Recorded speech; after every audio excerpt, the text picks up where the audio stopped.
CO दोजिन देखने में तो एकदम नॉर्मल सा हाई स्कूल किड लगता है, पर असल में ये बंदा सोलो में पूरा डंजन साफ कर देता है। इस बार भी वो एक ऐसे डंजन में घुसा हुआ है जहाँ जाइगेंटिक ऑर्क्स भरे पड़े थे, जिन्हें देखकर कोई भी बोले भाई ये तो इम्पॉसिबल फाइट है। लेकिन दोजिन वो तो उनके लीडर को एक ही पंच में उड़ा देता है, बिल्कुल real life Saitama mode on. बाकी ऑर्क्स भी उससे भिड़ने की कोशिश करते हैं, लेकिन दोजिन इतनी फास्ट और इतनी पावरफुल है कि उनको ओवरग्रोन कॉकरोचेस की तरह फोड़ देता है। और एक ऑर्क से उसे मिलता है एक रेयर मैजिक स्टोन, ऐसा आइटम जो उसकी एबिलिटीज को और भी इंसेन लेवल तक बढ़ा सकता है। लूट से खुश होकर वो स्टोन अपने बैग में डालता है और बाहर निकलने लगता है। तभी अचानक गिल्ड की एक पूरी गैंग उसे घेर लेती है। वो लोग जो इस डंजन के मालिक, वो लोग अपने नंबर्स और रैंक पर इतना भरोसा कर लेते हैं कि सोचते हैं अरे ये तो बस एक हाई स्कूलर है, इसको पकड़ना तो आसान होगा। बट ब्रो, यही उनकी बिगेस्ट मिस्टेक थी। जैसे ही वो लोग डोजिन को पकड़कर हैंडकफ्स पहनाने की कोशिश करते हैं, डोजिन थोड़ा सा दिखा देता है कि असली ताकत किसे कहते हैं। चारों तरफ से वो लोग उस पर इलेक्ट्रिक शॉकर्स से हमला करते हैं, लेकिन पूरा अटैक वेस्ट जाता है। दोजिन उन्हें बच्चों की तरह धूल चटाता है, कोई लड़का नहीं, पूरा वॉकिंग डिजास्टर है वो लोग समझ ही नहीं पाते कि ये लड़का आखिर है क्या चीज। उसके बाद दोजिन बड़ी शांति से डंजन से बाहर निकल जाता है, जैसे अंदर कोई फाइट हुई ही नहीं। अब असली सवाल, दोजिन इतना ओवरपावर्ड आखिर है क्यों? असल में वो पहले एक और दुनिया में रहता था, एक ऐसी दुनिया जो मॉन्स्टर्स के इन्वेजन से बर्बाद हो चुकी। वो मॉन्स्टर्स इस दुनिया के क्रीचर्स से लाख गुना ज्यादा खतरनाक है। लोग अपनी आखिरी सांस तक लड़ते रहे, सिर्फ इसीलिए कि अपनी दुनिया, अपना घर बचा सके। और उन्हीं फाइटर्स में था इस कहानी का असली नाम, कार्सिलियन लेवेंडाइन, एक ऐसा वॉरियर जो दिन रात राक्षसों से भिड़ता रहा। सालों तक उसने अकेले हजारों मॉन्स्टर्स के ढेर लगा दिए। एक ही तलवार, शून्य डर और मौत के सामने भी न झुकने वाला दिल। आखिर वो दिन आया जब उसे लड़ना पड़ा एक ऐसे राक्षस से जिसे कह सकते हो एरेन का भाई बट फ्रॉम हेल। लड़ाई भयंकर थी, ब्रूटल थी, लेकिन कार्सिलियन ने उस हरामी को भी ढेर कर ही दिया। लेकिन इस लड़ाई के बाद कार्सिलियन खुद भी मौत के हवाले हो गया। लेकिन किस्मत की कहानी कुछ और ही थी। जब उसकी आत्मा उस अंधेरे वॉइड में भटक रही थी, तभी उसे मिला एक इंसानी लड़का, अर्थ से आया हुआ। उस लड़के का नाम था सेयो दोजिन, और वो भी मौत के बिल्कुल करीब था। मरने से पहले डोजिन ने कार्सिलियन से एक छोटी सी रिक्वेस्ट करनी चाहिए, लेकिन कार्सिलियन ने बिना सुने ही मना कर दिया। भाई बस शांति से मरना चाहता था, बस इतना ही। कार्सिलियन अब सब बकवास से तंग आ चुका था। उसने अपना देश खो दिया, अपने सारे प्यारे लोग खो दिए, और अंत में खुद भी एक डॉग्स डेथ मर गया। उधर ये लड़का सेयो दोजिन जीना तो खुद भी नहीं चाहता था, लेकिन उसकी एक ही ख्वाहिश थी, उसका परिवार अच्छी जिंदगी जी सके। आखिरकार लगता है कि वंडायन इस लड़के की रिक्वेस्ट सुनने के लिए तैयार हो गया है। लड़का एकदम कैंडी स्टोर वाले बच्चे की तरह चमक उठता है और हिम्मत करके बस इतना कह पाता है कि उसके फैमिली को शांतिपूर्ण जिंदगी मिल जाए। और हमारा बंदा वो ये रिस्पॉन्सिबिलिटी खुशी खुशी ले लेता है, दोजिन के परिवार को प्रोटेक्ट करने की। और अगले ही पल उसकी आत्मा पहुंच जाती है अर्थ पर। अब वो टीनेज बॉय दोजिन के शरीर में है, और उसका पहला मिशन है नामसन गेट में घुसपैठ करना, जो ऑब्वियस रीजंस की वजह से सी रैंक गेट है। यहाँ सिर्फ रजिस्टर्ड हीरोज को एंट्री मिलती है, इसलिए ऑटोमेटेड मशीन बार बार चिल्ला रही है स्कैन योर आईडी कार्ड। लेकिन भाई के पास आईडी कहां से आएगी? वो बिना कुछ सोचे समझे सीधे ऑथराइज्ड बिल्डिंग की दीवार फोड़कर अंदर घुस जाता है, और पूरा सिक्योरिटी अलार्म बजने लगता है। अंदर पहुंचकर वो आराम से घूमता है, बस किसी मॉन्स्टर की तलाश में जिसे वो फोड़ सके। तभी उसे मिलती है एक पार्टी ऑफ लाइसेंस्ड हीरोज, जिनके पास ऑफिशियल परमिशन भी है। वो लोग उसे देखकर सोचते हैं कि शायद ये कोई बच्चा है जो रास्ता भटक गया, तो बोलते हैं कम ऑन ब्रो, हम भी एग्जिट की तरफ जा रहे हैं, हम तुम्हें बाहर छोड़ देंगे। दोजिन कुछ बोलता नहीं, उसकी साइलेंस ही इतनी वियर्ड वाइब दे रही थी कि हीरोज भी कंफ्यूज हो गए। कपड़े भी इतने कैजुअल कि हीरो कहना मुश्किल, और आजकल के पोर्टर्स भी इतने सिंपल लुक में नहीं आते। ऊपर से बैग भी ऐसा कि जिसको देखकर लगे यह बंदा तो शायद अपनी ओरिजिनल पार्टी द्वारा छोड़ा हुआ कोई क्लूलेस पोर्टर है, लेकिन फिर भी कुछ ना कुछ ऑफ लग रहा था। आखिर दोजिन बोलता है और साफ बता देता है कि वो यहाँ किसी पार्टी के साथ नहीं, बल्कि खुद अपने दम पर आया है। यह सुनकर पार्टी का एक हीरो लंबी सांस लेकर समझ जाता है कि मामला क्या है। वो कहता है कि उसने ऐसे बहुत से लोग देखे हैं जो फ्लैशी टीवी कमर्शियल्स देखकर हीरो बनने का बोनर पकड़ लेते हैं, लेकिन सच ये है कि बिना प्रॉपर ट्रेनिंग के, बिना लीगल प्रोसीजर फॉलो किए गेट में घुसना सीधे मौत को इनवाइट करना है। पहले हीरो बनने की सर्टिफिकेशन, फिर ट्रेनिंग, फिर टेस्टिंग, और ऊपर से यह गेट सी रैंक है। कारण भी बहुत सॉलिड है। अगर कोई नया रूकी अभी अभी हीरो बनने का करियर शुरू कर रहा है, तो उसे सीधे एफ रैंक गेट की तरफ भागना चाहिए, वरना जान से हाथ धो बैठेगा। लेकिन यहाँ ये हीरो साहब इतनी देर से फालतू ज्ञान उड़ेल रहा था, और दोजिन उसे बिल्कुल साफ बोल देता है कि उसे किसी की हेल्प की जरूरत नहीं है। अब नेचुरली हीरोज की पूरी पार्टी हक्का बक्का रह जाती, क्योंकि ये किड इतने कोल्ड टोन में उनको ही क्लैप बैक कर रहा था। आखिर वो लोग तो हेल्प करने आए थे। थोड़ा गुस्सा तो आता है, लेकिन उनके लीडर ने सबको शांत कर दिया। अगर ये हेल्प नहीं चाहता तो रहने दो, लाइफ खुद सिखा देगी। लीडर पूरा कॉन्फिडेंट था कि ये लड़का जल्द ही समझ जाएगा कि किसी समझदार इंसान की बात को इग्नोर करना कितना भारी पड़ सकता है। उन्हें उम्मीद थी कि गेट की क्रूरटी उसे असल रियलिटी दिखाएगी, वो वाली रियलिटी जो टीवी शो कभी नहीं दिखाते, जहां हीरो बनना किसी सेकंड कमिंग ऑफ क्रिस्ट जैसा लगता है। डोजिन आगे बढ़ता है और थोड़ी देर में उसे सामने दिखता है एक जेंट टॉल, जो उसे देखकर ऐसे घूर रहा था जैसे अभी यही निकल जाएगा। मॉन्स्टर ने एक भारी अटैक फेंका, लेकिन वो सिर्फ जमीन पर लगा, क्योंकि डोजिन इतनी फास्ट मूव कर गया कि ट्रोल को समझ ही नहीं आया कि ये हुआ क्या। फिर डोजिन ने अपनी मुट्ठी को कसकर घुमाया और एक डेवास्टेटिंग पंच मारा, इतना जबरदस्त कि ट्रोल का चेहरा लिटरली उड़ गया। Straight up one punch man plus Omni man killing spree combo. Monster को मार गिराने के बाद आता है सबसे सेटिस्फाइंग हिस्सा, लूट टाइम बेबी। पहले वो मॉन्स्टर की तलवार उठाता है, फिर उसी तलवार से उसके शरीर को चीर कर निकालता है एक चमकता हुआ जेम स्टोन। ये बस एक लो ग्रेड मैजिक स्टोन था, इतना बेकार कि पिछली जिंदगी में डोजिन ने कभी इन्हें छूना तक पसंद नहीं किया। लेकिन अभी वो पूरा कंगाल है, तो जो मिले अच्छा है। तभी अचानक कुछ और मॉन्स्टर्स वहां आ जाते हैं, अपने दोस्त की उड़ी हुई हेड देखकर तमतमाए हुए। डोजिन पलटकर वो जेमस्टोन इतनी तेजी से फेंकता है कि एक मॉन्स्टर का सिर वहीं के वहीं उड़ जाता है। बाकी दो बेवकूफ भी ऐसे चार्ज करते हैं जैसे खुद ही अपनी मौत की डेट फिक्स करने आए हो, और डोजिन खुशी खुशी उनका काम तमाम करता जाता है। अब सीन कट होकर वापस जाता है हीरोज की पार्टी पर, जो अभी भी इस डेंजरस टेरिटरी से गुजर रही है। उनके दिमाग में अभी तक वही किड घूम रहा है, वही लड़का जिससे उनकी मुलाकात हुई थी। ऑरेंज हेयर्ड वाली हीरो सच में चिंतित थी कि कहीं डोजिन मर न गया हो, लेकिन लीडर उसे समझाता है कि ऐसा होना मुश्किल है। अगर वो सच में अनऑथराइज्ड घुसपैठियां है तो कंट्रोल सेंटर के एजेंट्स उसे जल्दी ही ढूंढ लेंगे। कंट्रोल सेंटर के एजेंट्स हमेशा बी रैंक या उससे ऊपर के होते हैं, और चूंकि ये गेट सिर्फ सी रैंक है, लीडर कॉन्फिडेंटली बोल देता है इस किड का यहाँ मरना लगभग असंभव है। जब तक वो लड़का बेवकूफी में मॉन्स्टर्स पर सीधा नहीं टूट पड़ता, उसकी जान को कोई खतरा नहीं। बाल्डी भी लीडर की बात मान जाता है, उसे पूरा यकीन है कि वो एरोगेंट ब्रैट अभी कहीं डर के मारे कांप रहा होगा, बस एजेंट्स का इंतजार कर रहा होगा कि कोई आए और उसकी एस बचाए। लेकिन असली कहानी तो पूरी उल्टी चल रही है। डोजिन ही उन प्लस साइज्ड सैंडबैग्स यानी मॉन्स्टर्स को डरा कर रख रहा है। एक पंच और शिकार टपक जाता है। वो इतनी स्पीड से मूव कर रहा है कि मॉन्स्टर्स उसे छू भी नहीं पा रहे। किसी की तलवार का वेट क्या ही नुकसान करेगा जब वो उन्हें छू तक नहीं सकते। वो एक बेवकूफ मॉन्स्टर के बिल्कुल पीछे टेलीपोर्टेड जैसे प्रकट होता है और इतनी जोरदार किक मारता है कि उस दैत्य का पूरा सिर फटाखे की तरह उड़ जाता है। सारे चिंदी मॉन्स्टर्स गिरते ही वो उनकी तलवारें उठाकर उनके शरीर से स्वीट मैजिक स्टोन्स हार्वेस्ट करने लगता है, सब अपने लिए, कोई शेयरिंग नहीं। कुछ देर बाद उसका बैग स्टोन्स से भर चुका है और वो वापस लौटने की सोचता है, पर ऑनेस्टली आज की ग्राइंड उसे बिल्कुल पसंद नहीं आई। सारे लो ग्रेड जेम्स, बैग में लिटरल डेड वेट भर गया है। तभी आखिरकार कंट्रोल सेंटर का एक एजेंट उसे स्पॉटिंग कर लेता है और बाकी सूटेड दोस्तों को बुलाता है। डोजिन मुड़ भी नहीं पाता कि ये लोग पहले ही उसे एक ठंडी यूर इन डीप ट्रबल वाली स्टेयर दे रहे होते हैं। ऑफिसर उसे बताते हैं कि वो गेट कंट्रोल सेंटर से है और उसे अपना हीरो रजिस्ट्रेशन कार्ड दिखाना चाहिए। अगर वो अनरजिस्टर्ड है तो उसे उनके साथ चलना पड़ेगा। डोजिन थोड़ा अनश्योर पड़ता है और यही हेजिटेशन सूट्स को और भी टेंस कर देता है। उनका टोन एकदम कोल्ड और स्ट्रिक्ट हो जाता है। प्रॉपर प्रोसीजर फॉलो करो, कोऑपरेट करो। लेकिन डोजिन के चेहरे पर तो साफ लिखा है, भाई ये अननेसेसरी ड्रामा मत करो। उसका पूरा मूड खराब हो चुका है। वो बहस करने के मूड में नहीं तो बस मुड़कर जाने लगा। वर्ड्स काम नहीं करते तो सूट्स धमकी पर उतर आते हैं। अगर उसने मना किया तो उसे हैंडकफ्स पहनाए जाएंगे। जरूरत पड़ी तो फिजिकल फोर्स भी इस्तेमाल होगा। एक इम्पेशेंट सूट आगे बढ़कर डोजिन का हाथ पकड़ लेता है और उसे इंजरीज की धमकी देने लगता है। ऊपर से बोलता है कि अगर कुछ हुआ तो सारा रिस्पॉन्सिबिलिटी उसी लड़के पर आएगा। So better settle it with words not violence. लेकिन डोजिन अब इनकी यैपिंग से ऑफिशियली डन है।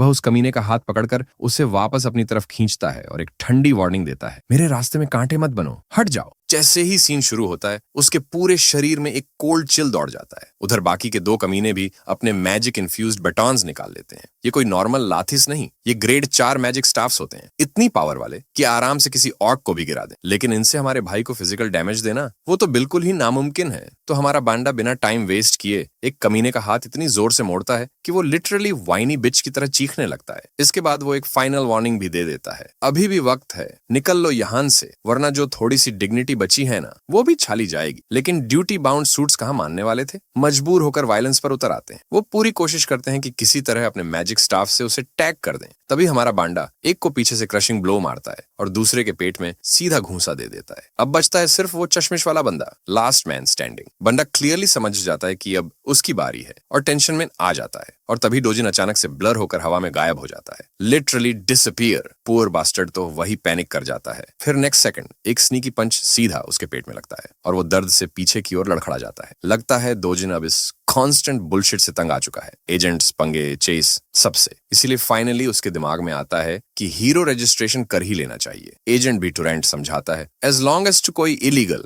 या शेडी काम नहीं करेगा, एजेंट्स तुझे चेज नहीं करेंगे। दोजिन को क्यूरियोसिटी होती है, ये रिफ्ट होता क्या है, और ये सिंपल सा सवाल भी एजेंट को मोमेंटरीली ब्लैंक कर देता है। चलो एक क्विक कॉन्टेक्स्ट। इस दुनिया में मल्टीपल पैसेजेस हैं जो एक दूसरे वर्ल्ड से कनेक्टेड होते हैं, जहां अजीब मॉन्स्टर्स रहते हैं। इन पैसेजेस से मॉन्स्टर्स का गेमस्टोन लूट मिलता है, जिसे एनर्जी सोर्स की तरह यूज किया जाता है। इसलिए गवर्नमेंट इन पैसेजेस को फुल कंट्रोल में रखती है। हर वो पैसेज जो गवर्नमेंट कंट्रोल करती है या हीरो एंट्री के लिए ओपन होता है, उसे गेट कहते हैं, और जो पैसेजेस ओपन या कंट्रोल्ड नहीं होते उन्हें कहते हैं रिफ्ट्स। अब वापस दोजिन पे आते हैं। बेचारे को इरिटेट इसलिए होता है क्योंकि ये सूट्स हर जगह उसके पीछे पड़े रहते हैं, चाहे वो किसी भी गेट से गुजरे। एजेंट समझाता है, भाई लोग, जब भी कोई अनरजिस्टर्ड हीरो बिना परमिशन गेट में घुसता है, कंट्रोल सेंटर को ऑटोमेटिक अलर्ट चला जाता है और फिर एजेंट्स को तुरंत वहां भेज दिया जाता है। और रही बात रिफ्ट एंटर करने की, एजेंट साफ बोल देता है कि रिफ्ट्स कोई आसान एंट्री पॉइंट्स नहीं होते। रिफ्ट में घुसना मतलब सीधा सख्त पनिशमेंट बुलाना, ना कोई वार्निंग ना कोई प्ली डील। लेकिन दोजिन को इन बातों से जीरो मतलब था। उसने उस बेचारे एजेंट का चेहरा पकड़ा और उसे ऐसे फेंक दिया जैसे कोई ट्रैश बैग हो। अब वो पुअर एजेंट पछता रहा था कि काश उसने पहले ही हेडक्वार्टर्स को कॉल कर दिया होता। ये पूरा मामला उसके पे ग्रेड से बहुत ऊपर था।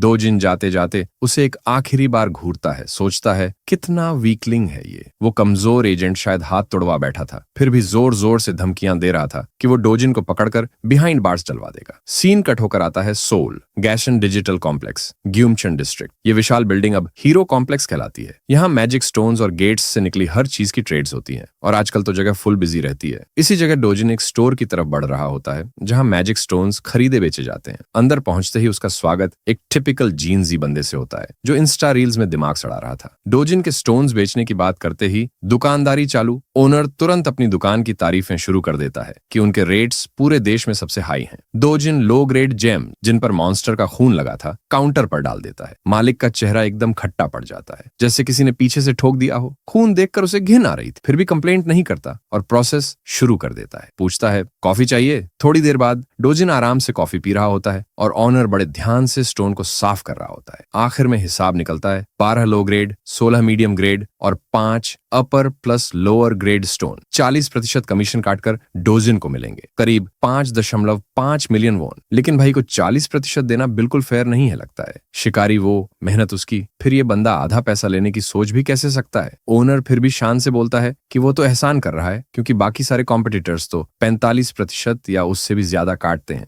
वो दुकानदार इतना ओवर कॉन्फिडेंट था कि बोल देता है, अगर दोजिन को प्राइस पसंद नहीं तो स्टोन्स वापस ले जाए, क्योंकि उसके हिसाब से उससे ज्यादा कोई देने वाला है ही नहीं, या फिर यही उसका बड़ा दावा था। लेकिन हमारा लड़का इस ट्रैप में फंसने वाला नहीं था। वो तुरंत अपने प्रेशियस स्टोन्स वापस बैग में भरने लगता है। अपनी चालें फेल होती देख वो घटिया दुकानदार दोजिन का हाथ पकड़ लेता है और पैसे मांगने लगता है, 30,000 वोन एप्रिसल के और ऊपर से 10,000 कॉफी के। साथ ही रोना शुरू की ब्लड साफ करने में उसका एक्सपेंसिव टॉवल भी खराब हो गया। सब जोड़कर उसका हिसाब कहता है दोजिन उसे करीब 3,50,000 वोन देता है। लेकिन भाई बिल्कुल नहीं मानता। वो ऐसी बकवास डिमांड्स का 1 इंच भी जवाब देने वाला नहीं था। कुछ न चलते देख वो दुकानदार अब स्ट्रीट लेवल थ्रेट्स पर उतर आता है। बोलता है उसके पास C क्लास हीरो है जो उसकी गार्ड टीम है। और तभी पीछे का दरवाजा खुलता है। 3 मोटे तगड़े बंदे अंदर आते हैं, पूछते हुए कि किसने बुलाया। अगर कोई ट्रबल कर रहा है तो वो उसको संभाल लेंगे। दोजिन बस ठंडी धारदार नजर मारता है दुकानदार को, और दुकानदार भी उसी इंटेंसिटी में स्टेयर बैक करता है। कुछ सेकंड के लिए ही सीन कट होता है और मालिक का चेहरा अब पूरा पसीने में भीगा, डरा हुआ नजर आता है। अभी थोड़ी देर पहले खुद को मेन कैरेक्टर समझ रहा था, लेकिन दोजिन ने उसकी 3 पिग गार्ड्स को बिना एक पसीना बहाए उठाकर पटक दिया। अब साफ हो गया कि असली MC कौन है। फिर डोजिन काउंटर पर जाता है और प्यारे से स्माइल के साथ कमीशन को सीधा 1% पर नेगोशिएट कर देता है। और ऑब्वियसली जब दोजिन जैसी आंखें सीधे तुम्हारी सोल में घुस रही हो तो बार्गेन करने की हिम्मत किसकी होती है? डील हो जाती है और वो पूरा माल जो उसने पसीने से नहीं फिस्ट से कमाया लेकर बाहर निकल जाता है। एक मोटा सा नोटों का बंडल उसके हाथ में चमक रहा। घर पहुंचते ही उसकी दादी और बहन दोनों अमाउंट देखकर दंग रह जाती। ग्रैंडमा पा को तो शक होने लगता है कि शायद पैसे फेक हों, लेकिन डोजिन तुरंत झूठ कर देता है। कहता है उसने किसी दोस्त को लोन दिया था जिसने बिजनेस शुरू किया और अब अच्छा चल रहा है। दादी को पता भी नहीं होता कि उसका पोता किसी दोस्त के नाम पर झूठ ही मार रहा है। थोड़ी पूछताछ के बाद ग्रैंडमा चुप हो जाती है, कम से कम बड़े सवालों पर तो। उधर उसकी छोटी बहन अपने बड़े भाई पर पूरी तरह से फूली नहीं समा रही, क्योंकि अब उनके घर में फाइनली मनी रेन हो रही थी। भाई अपने छोटे बहन के सिर पर हाथ फेरता है और उसे ड्रीम दिखाता है कि अब से उनकी life full on luxury mode में जाएगी। छोटी तो बस खुशी से उछल रही थी, आखिर अमीर बनने का सपना पूरा जो हो रहा था। उसे इतना खुश देखकर दोजिन को एहसास होता है कि वो उस वादे को पूरा करने की तरफ बढ़ रहा है जो उसने एक बार किया था। उसे वो आखिरी वर्ड्स याद आते हैं उस बॉडी के असली मालिक के, जिसका डाइंग विश था कि उसकी ग्रैंडमा और उसकी हाफ सिस्टर यूनियोंग हमेशा सुरक्षित और खुश रहें। वो बेचारा तो गायब ही हो गया इससे पहले कि डोजिन कुछ कह पाता, और जब वो जागा वो बन चुका था एसईओ डोजिन। अब उसका एक ही मिशन है, इस छोटी फैमिली को सुरक्षित और कंफर्टेबल लाइफ देना। इसके लिए वह चाहता है कोरिया का सबसे सुरक्षित घर खरीदना, जिसकी कीमत है पूरे 110 अरब वॉन। और पैसे कमाना उसके लिए मुश्किल नहीं, बस अपनी ओरिजिनल स्ट्रेंथ वापस आ जाए। ये दुनिया काफी हद तक उसकी बर्बाद हुई ओल्ड दुनिया जैसी है, बस फर्क ये है कि यहाँ के रिफ्ट्स, गेट्स और मॉन्स्टर्स थोड़े कमजोर हैं। एक ऐसे आदमी के लिए जिसे अपनी पिछली जिंदगी में सोर्ड गॉड कहा जाता था, ये दुनिया तो बस एक छोटा सा सैंड बॉक्स है। अभी तक वो अपनी असली पावर का सिर्फ 1/10 इस्तेमाल कर रहा था। तभी दरवाजे पर नॉक होती है। कोई एसईओ डोजिन से मिलना चाहता है। भाई उठकर दरवाजा खोलता है। बाहर 2 थग्स खड़े होते हैं। ये लोग पैसे वसूलने आए थे, पूरे 48 मिलियन वॉन की इनसेन डिमांड लेकर। डोजिन समझ जाता है कि ये पक्के लोन शार्क्स हैं। असल एसईओ डोजिन ने अपनी ग्रैंडमा के हॉस्पिटल बिल्स के लिए बस 5 मिलियन वॉन उधार लिया था, लेकिन ये गधे लोग इतना इंटरेस्ट जोड़ चुके हैं कि अमाउंट 10 गुना हो गई। उन्हें भी पता है कि डोजिन गेट्स से पैसा कमा रहा है, क्योंकि सब कॉन्ट्रैक्ट में लिखा है। सो दे वांट हिम टू पे अप। लेकिन रिपेमेंट में उन्हें मिलता है सिर्फ एक जॉ शैटरिंग मुक्का। वो एक पंच बड़े वाले थग को उड़ाकर फेंक देता है। उसका साथी डर के मारे पत्थर बन जाता है। डोजिन उसे घूरकर याद दिलाता है कि ओरिजिनल लोन में से 9 मिलियन वॉन पहले ही वापस हो चुके हैं। तो अगर दिमाग लगाए, असली में पैसे तो उन्हें डोजिन को देने चाहिए थे, इंटरेस्ट के साथ। फिर वो दुबले से थग को एक और पंच मारता है, जिससे वो लिटरली रोने लगता है। डोजिन उससे कहता है अपने बॉस से कहना कि अब डोजिन खुद उससे मिलने आ रहा है। सीन फिर कट होकर एक भीड़ भाड़ वाले शॉपिंग मॉल पर जाता है। वहां हम छोटी सी प्यारी यूनियोंग को टेडी बेयर स्टोर में चमकते हुए देखते हैं। डोजिन आज उसे पूरी शॉपिंग स्प्री पर लाया है। आज के दिन वो जो चाहे, जितना चाहे, सब ले सकती है। जानते हो, हमारा भाई अपनी पिछली जिंदगी में इतना सॉफ्ट हार्टेड पूकी टाइप नहीं था। असली डोजिन की यादों ने उसके सूखे दिल में फिर से इमोशंस भर दी। इसीलिए उसे यूनियोंग के साथ इतना प्यारा बर्ताव करते देख उसके दिल में सच में वार्मथ आती है, भले ही वो उसकी सिर्फ हाफ सिस्टर हो। इसीलिए वो तय कर चुका है कि वो इस छोटी बच्ची को उतना प्यार देगा जितना वो दे सकता है। छोटी आखिरकार एक स्टफ्ड टॉय चुनती है, एक छोटा सा प्यारा बनी, बहुत मॉडेस्टली से, ताकि ज्यादा महंगा ना हो। लेकिन डोजिन खुद उसके लिए एक बड़ा वाला प्लश टॉय उठा लेता है। उसे नहीं चाहता कि लड़की कभी भी होल्ड बैक करे। आज उसका दिन है, पैसे वैसों की टेंशन नहीं, जो दिल करे वो ले। शॉपिंग के बाद दोनों अच्छा सा खाना भी खा रहे हो, तभी एक अनजानी आवाज पीछे से डोजिन का नाम लेती है। एक मिडिल एज्ड औरत, पीछे बॉडीगार्ड्स की पूरी टोली के साथ। हल्की मोटी सा दिखने वाली ये मिल्फ टाइप औरत सीधा वही टिपिकल ट्रैश टॉक शुरू कर देती है। पहले तो वो डोजिन की ड्रेसिंग सेंस पर तंज कसती है, फिर छोटी लड़की को घूरते हुए पूछती है कि ये कौन है, और तो और सीधे बोल देती है किसी को प्रेग्नेंट करके बच्ची पैदा की होगी, जैसे तेरी माँ ने तुझे पैदा किया था। ये सुनकर किसी का भी दिमाग फट जाए। हमारा लड़का तो और भी भड़क जाता है। उधर यूनियोंग को तो समझ ही नहीं आ रहा कि ये आंटी आखिर है कौन और रैंडम पंगा क्यों ले रही है। मिल्फ फिर यूनियोंग की तरफ मुड़कर उसका नाम पूछती है। लड़की धीरे से कहती है ली यूनियोंग। ये सुनते ही उसे पता चल जाता है कि ये डोजिन की बहन है। आदत से मजबूर वो यूनियोंग के कपड़ों पर भी ताना मार देती है, कहती है कि वो मैस लग रही है, यहाँ तक कि वो उनकी मरी हुई माँ पर भी तंज कस देती है। और ये सब डोजिन की नसों में आग लगा रहा था, लेकिन न जाने क्यों वो खुद को रोके हुए थे। उस औरत की नीच हरकतों पर रिएक्ट नहीं कर रहा था। औरत भी हैरान थी कि डोजिन अभी तक शांत कैसे है। फिर ये घटिया औरत एक कदम और नीचे गिर जाती है और एक छोटे बच्चे से हार्लेट का मतलब पूछने की कोशिश करती है। बस यही आखिरी सीमा थी। डोजिन फट से टूट पड़ता है और उसे सुनाता है, तू जैसे अगली लोग तो सीधा ऑर्क्स की ट्राइब से आते हैं।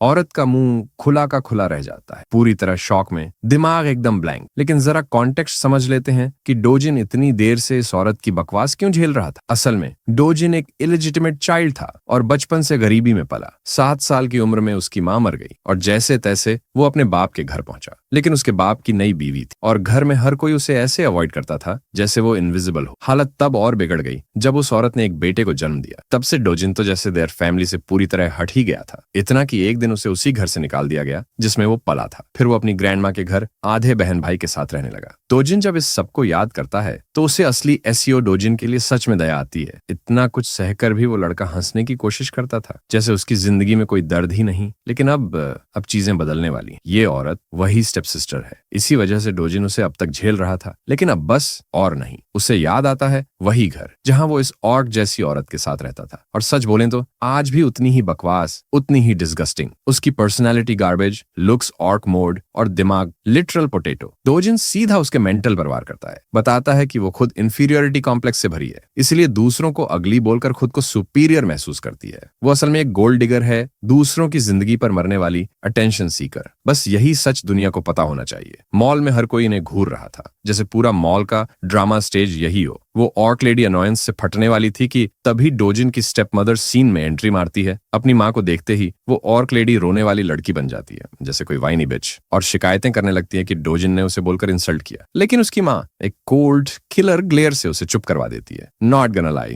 भाई की स्टेप माम तो सच में नेक्स्ट लेवल है। पहले तो मुझे लगा था ऑर्क लेडी ही उसकी स्टेप माम है, लेकिन नहीं, ये तो हॉट मामा निकली। फिर वो डोजिन की तरफ गर्मजोशी से मुस्कुराती है, इतनी फेक स्वीटनेस कि चींटी भी डायबिटीज से मर जाए। वो उसे घर वापस आने का निमंत्रण देती है, जैसे सब कुछ नॉर्मल हो। फन हैंग आउट वगैरह की बात करती है, लेकिन हमारा लड़का बहुत अच्छी तरह जानता है ये सब दिखावा है, क्योंकि असल में 12 साल तक उसे सबसे ज्यादा तकलीफ इसी औरत ने दी थी। वो औरत उसके पास्ट के घाव फिर से कुरेदने लगती है, चीजें याद दिलाती हैं जिन्हें डोजिन भूलना चाहता है। डोजिन का चेहरा अचानक पूरी तरह सीरियस हो जाता है। उसने साफ साफ कह दिया, भाग यहां से। किसी बड़ी उम्र वाली औरत को ऐसे सुना देना, उसकी इज्जत का तो सत्यानाश हो गया। मैडम बस घूमी और जितनी बची खुची इज्जत थी वही लेकर निकल ली। सच में उसे जरा भी उम्मीद नहीं थी कि डोजिन ऐसे ताबड़तोड़ जवाब देगा। वो सोच रही है, क्या ये वही लड़का है जो पहले बिना वजह थप्पड़ खाने पर भी सिर झुका लेता था? उसकी बकचोदीबाज बेटी भी पीछे पीछे निकल ली, और उनके बगल में खड़े बॉडीगार्ड्स भाई पूरे टाइम मूक दर्शक, जैसे चलती फिरती डमीज। खैर, अब वापस आते हैं हमारे बंदे पर। इन दो चुड़ैलों ने पूरा मूड खराब कर दिया था, तो डोजिन भी निकलने की तैयारी करता है। लेकिन याद रहे, उसके रिएक्शन का एक ही मकसद था, ये बताना कि पुराना दब्बू सीओ डोजिन अब नहीं रहा। अब उस घर की गंदगी को ये बात समझनी ही पड़ेगी। कट्टू, एक मर्सिडीज धड़ाधड़ सड़क पर दौड़ रही है। अंदर बैठी हैं वही माँ बेटी की बकवास जोड़ी। बेटी आग बबूला, माँ आपने उसे कुछ बोला क्यों नहीं?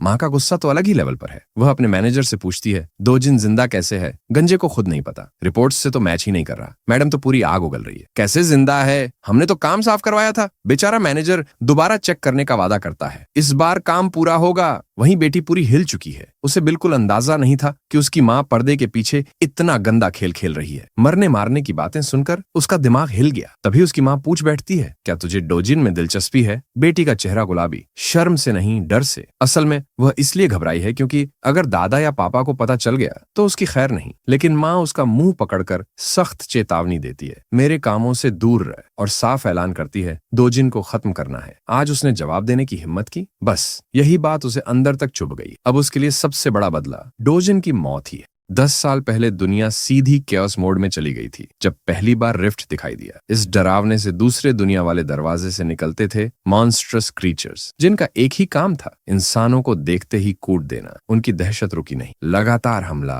लगातार तबाही, और आखिर में पूरा वर्ल्ड तबाह हो गया। जले हुए शहर, टूटी हुई सभ्यताएं, हर तरफ बर्बादी ही बर्बादी। लेकिन जैसे अंधेरा आया वैसे ही लाइट भी आई, और ये लाइट थी हीरोज। इन्हीं हीरोज की वजह से पहली बार पता चला कि मरे हुए मॉन्स्टर्स के शरीर से मनास्टोन्स निकलते हैं। अब वापस आते हैं प्रेजेंट पर। डोजिन रास्ते में चलते चलते याद कर रहा है कि कैसे मनास्टोन्स ने पूरी दुनिया की एनर्जी सिस्टम ही बदल दी। कंट्रीज ने रिफ्ट्स पर कब्जा जमाना शुरू कर दिया क्योंकि रिसोर्सेज वहीं से मिलते थे। आज की दुनिया पूरी तरह गेट्स और हीरोज पर डिपेंड करती है, और इसी वजह से हीरो बनना सबसे ज्यादा पैसा कमाने वाली प्रोफेशन बन गया है। रेगुलर हाई सैलरी बस हीरो बनने से ही पॉसिबल है। डोजिन अपने डेस्टिनेशन पर पहुंच गया, योंगडुंगपो HCS कैपिटल एस्टेब्लिशमेंट। हाँ, नाम थोड़ा टंग ट्विस्टर है, पर जल्द ही समझ आ जाएगा कि वो यहाँ क्यों आया है। बिल्डिंग में घुसते ही उसे दिखते हैं बॉस और उसके यूजलेस गून्स, पूरे लोकल गैंगस्टर वाइब्स, जैसे किसी को डराने आए हो। लेकिन हमारा भाई फुल चिल में खड़ा है। बॉस सिगरेट बुझाता है और एटीट्यूड में पूछता है, इतनी हिम्मत, हमारे गुंडों की धुलाई भी की और ऊपर से यहाँ मुंह भी दिखाने आ गया। डोजिन को जरा भी फर्क नहीं पड़ता, वो सीधा बोल देता है, असल में तो वही नुकसान में है। बॉस की तो दिमाग की रैम ही क्रैश हो गई। कौन सा नुकसान? तब हमारा भाई साफ बता देता है, मैं अपना कॉम्पेंसेशन लेने आया हूँ। तुम्हारे इन जोकरों की वजह से मुझे मेंटल, फिजिकल और मटेरियल तीनों तरह का डैमेज हुआ है। अब उसका हिसाब चाहिए। उसकी बात सुनकर बॉस को साफ दिख जाता है, ये डोजिन पहले वाला नहीं है। ना वो सॉफ्ट स्पोकन लड़का, ना वो दब्बू इंसान। कुछ बहुत बड़ा बदल चुका है हमारे बंदे में।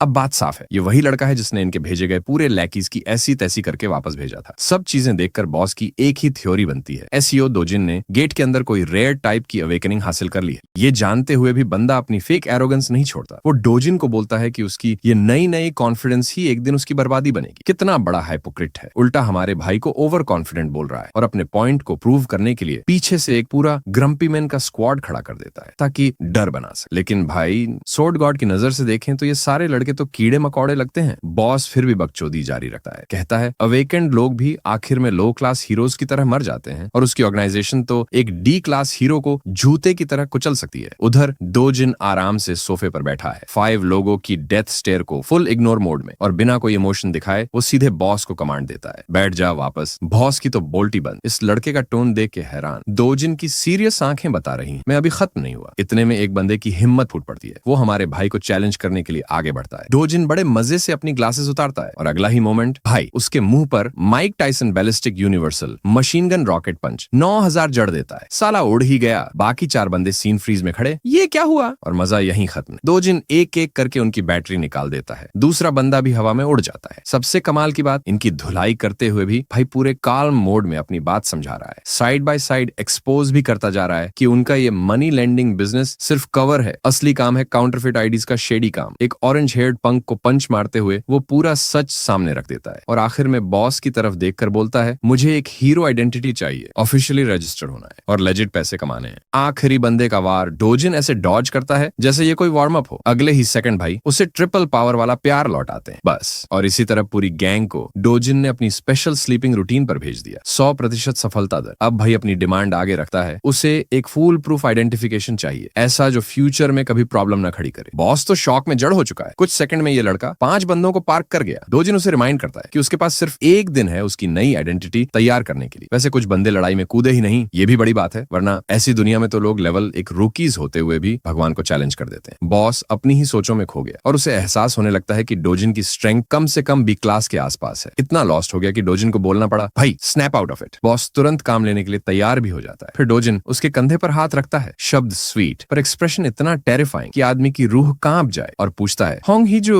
मेरी स्टेप मदर, क्या उसी ने मुझे मरवाने का ऑर्डर दिया था? और ये तो पहले ही कंफर्म था। उसकी अर्लियर बातचीत सुनकर हमें पता है कि हाँ, वही मास्टरमाइंड है। बॉस पहले तो चुप रहता है, लेकिन डोजिन की पकड़ इतनी टाइट हो जाती है कि उसकी चीख निकल जाती है। उसके पीछे खड़े उसके स्क्रब्स भी बेबस नजर आते हैं, और सच कहूं तो इन सबको अपने बार्बर भी बदल लेने चाहिए। आखिरकार बॉस टूट जाता है और पूरा प्लान उगल देता है। ये औरत चाहती थी कि डोजिन की फाइनेंशियल हालत इतनी खराब हो जाए कि वो मजबूरी में खुद ही अपनी लाइफ खत्म कर ले। This is some next level evil shit, वो भी एक बेटे के लिए, चाहे वो उसे नापसंद ही क्यों ना हो। डोजिन ये सुन के उसे छोड़ देता है और पूछता है कि क्या उसे गेट के अंदर बंद करवाना भी उसी की साजिश थी। बॉस तुरंत इनोसेंट पपी बन जाता है, कहता है कि अगर डोजिन गेट में मर जाता तो उसे एग्जीक्यूशन पेमेंट भी नहीं मिलता, यानी उसे गेट में मरवाने से कोई फायदा नहीं। ये बात सुनकर डोजिन थोड़ा सोच में पड़ जाता है। फिर वो एक नाम बोलता है, कंग छियोल्वू, वही आदमी जिसने उसे सबसे पहले गेट तक ले गया था। डोजिन अब उससे मांगता है कि कल तक छियोल्वू के बारे में हर एक जानकारी टेबल पर होनी चाहिए। 2 डिमांड्स साफ साफ बताकर भाई बड़े ही सभ्य अंदाज में निकल जाता है और पूरा रूम उस डर और दबदबे को महसूस करता है जो डोजिन के अंदर आते वक्त बिल्कुल 100% भी नहीं था। उस बातचीत के बाद डोजिन फिर से गहरे थिंकिंग मोड में चला जाता है। असली एसईओ डोजिन की सिर्फ एक ही इच्छा, अपनी छोटी बहन और अपनी प्यारी दादी को किसी भी कीमत पर प्रोटेक्ट करना। ऊपर से जो जो उसके साथ हुआ उससे बस उसकी जिंदगी की दुख भरी लेयर्स और साफ दिख जाती है कि इतना छोटा बच्चा कितना कुछ अकेले सहता आया। लेकिन कोई टेंशन नहीं, क्योंकि सोर्ड गॉड अब सब कुछ ठीक करने के लिए तैयार। अगले ही दिन गेस व्हाट, हमारा लड़का ऑफिशियली रजिस्टर्ड हंटर बन चुका है और साथ ही उसको बी रैंक रेटिंग भी मिल गई, जो काफी कन्वीनियंट है क्योंकि बाकी स्टोरीज में तो एमसी को जानबूझकर सबसे नीचे का रैंक दे दिया जाता है सिर्फ स्टाइल दिखाने के। वो अपना कार्ड मशीन पर टैप करता है और सिस्टम उसकी आइडेंटिटी को तुरंत रिकॉग्नाइज कर लेता है, लेकिन साथ ही वार्निंग भी देता है कि उसका रैंक उस डेंजरस क्वेस्ट के मुकाबले काफी कम है जिसमें वो घुसने वाला। डोजिन को ये सारी वार्निंग्स काफी इरिटेटिंग लगती। उसे लग रहा होता है शायद उसे उस कमीने से हायर रैंक लेने के लिए जरा और प्रेशराइज करना चाहिए था ताकि ऐसी प्रॉब्लम्स ना आए। सिस्टम बार बार बोलता है मत जाओ मत जाओ, ये गेट तुम्हारे लेवल से बहुत ऊपर है, लेकिन हमारा डोजिन, उसे कोई फर्क नहीं पड़ता, सीधा निकल लेता है। अब बात करते हैं नाइट आइलैंड गेट की। ये गेट सिर्फ बी रैंक का है, लेकिन इसका मतलब ये नहीं कि हर बी रैंक हंटर इसमें सर्वाइव कर सकता है। हीरोज को हमेशा गेट के एक्चुअल रैंक से एक क्लास ऊपर होना चाहिए। सेफ्टी रीजंस के डंजन की स्केल डी रैंक मानी जाती है, यानी जगह बहुत फैलाव में है और सोलो हंटिंग काफी मुश्किल है। अच्छी बात यह है कि ये टनल्स के रूप में बना है, तो सोलो रन थोड़ा मैनेजेबल हो जाता है। गेट की कॉम्प्लेक्सिटी देखते हुए आइडियली तो एक ए रैंक हीरो को मिशन लेना चाहिए था, लेकिन रिस्क और डेंजर जैसे वर्ड्स डोजिन की डिक्शनरी में होते ही नहीं। वर्स्ट केस उसे एक संकरे टनल में मॉन्स्टर की पूरी आर्मी से लड़ना पड़े, जहां हिलने की भी स्पेस मुश्किल से मिले। और फिर आता है उसका पहला ऑनफेपोनेट, एक ह्यूज सर्पेंट जिसके चारों तरफ फैली हुई है कैओटिक पर्पल ऑनरा। ज्यादातर हीरो इसे देखते ही डर से कांप जाते, लेकिन डोजिन वो तो इसे गुड लक समझकर मुस्कुरा देता है। हाई डोजिन अपने गॉन्टलेट्स कस लेता है। वो जायंट सर्पेंट अकेला नहीं है, उसके साथ पूरी एलियन मूवी वाली जीभें निकालते हुए क्रीपी साथियों की पूरी पार्टी खड़ी है। मॉन्स्टर्स पूरी कोशिश करते हैं उसे अटैक करने की, लेकिन सच बोले तो पॉइंटलेस है, क्योंकि हमारा बॉय तो एकदम किलिंग मशीन बन चुका है। वो मॉन्स्टर्स को ऐसे उड़ा रहा है और साइड साइड में माना स्टोन्स कलेक्ट कर रहा है जैसे ये क्रीचर्स कभी एग्जिस्ट ही नहीं करते थे। ब्लैक किलिंग वाइपर ये वैरायटी फेमस है अपने हाइपर एक्टिव पैरालिसिस पॉइजन के लिए। जरा सा टच भी किसी को जमीन पर धड़ाम कर सकता है, लेकिन डोजिन बंदा एकदम बुलेट स्पीड में चार्ज करता है और फुल स्विंग से मॉन्स्टर को स्लाइस एंड डाइस कर देता है। कुछ सेकंड्स में ही पूरा सर्पेंट 2 टुकड़ों में बिखरा पड़ा है और चारों तरफ खून ही खून। विक्ट्री के बाद डोजिन अपने इक्विपमेंट पर नजर डालता है। वो 3 लाख वॉन वाले ग्लव्स सरप्राइजिंगली पॉइजन को ब्लॉक करने में मास्ट काम कर रहे हैं। प्राइस के हिसाब से वैल्यू फॉर मनी निकले। फिर वापस हंटिंग मोड ऑन। आगे 4 और अगली लिम्बलेस लिजर्ड्स खड़े हैं। डोजिन उनके सर ऐसे फोड़ता जाता है जैसे बलून हो। ब्लड फाउंटेन एवरीवेयर और एक एक करके सारे वाइपर्स आफ्टर लाइफ की वन वे ट्रिप पर। फिर बंदा खड़ा होकर मॉन्स्टर्स के फ्लैश में क्लॉ मारकर मैजिक स्टोन्स ढूंढने लगता है, पर डिसअपॉइंटमेंट कुछ नहीं मिलता। और रूल्स भी यही कहते हैं। इस वर्ल्ड की प्रीवियस सेटिंग में इन मॉन्स्टर्स का मैना स्टोन ड्रॉप रेट सिर्फ 3% है। मतलब एक लूट के लिए हंड्रेड्स मारने पड़ेंगे। आगे बढ़ते हुए उसे दिखता है मिस्टर बोनहेड। व्यूअर सोचेगा बॉस होगा, बट डोजिन का रिएक्शन, बॉस तू एक ओवरसाइज्ड सर्पेंट। भाई साहब आंसर भी दे दे जैसे दोस्त हो। खैर डोजिन को यह बड़ा सा सांप अच्छा लगता है, कम से कम रास्ता भटकने का डर नहीं। वो बिना वेट किए इमीडिएट स्ट्राइक में जाता है। प्लेन सिंपल, जल्दी लड़ाई खत्म, जल्दी घर। पर ट्विस्ट, ब्रूटल पंच लैंड करने के बावजूद स्नेक पर 0 इफेक्ट। इंस्टेड सर पर एकदम से टैटू रजिस्टर कर दिया। प्योर डिसरिस्पेक्ट के साथ डोजिन हवा में होता है, डॉज कर नहीं सकता, और वही मौका लेते हुए सर्पेंट अपनी टेल से उसे उठाकर दीवार में पटकर मार देता है।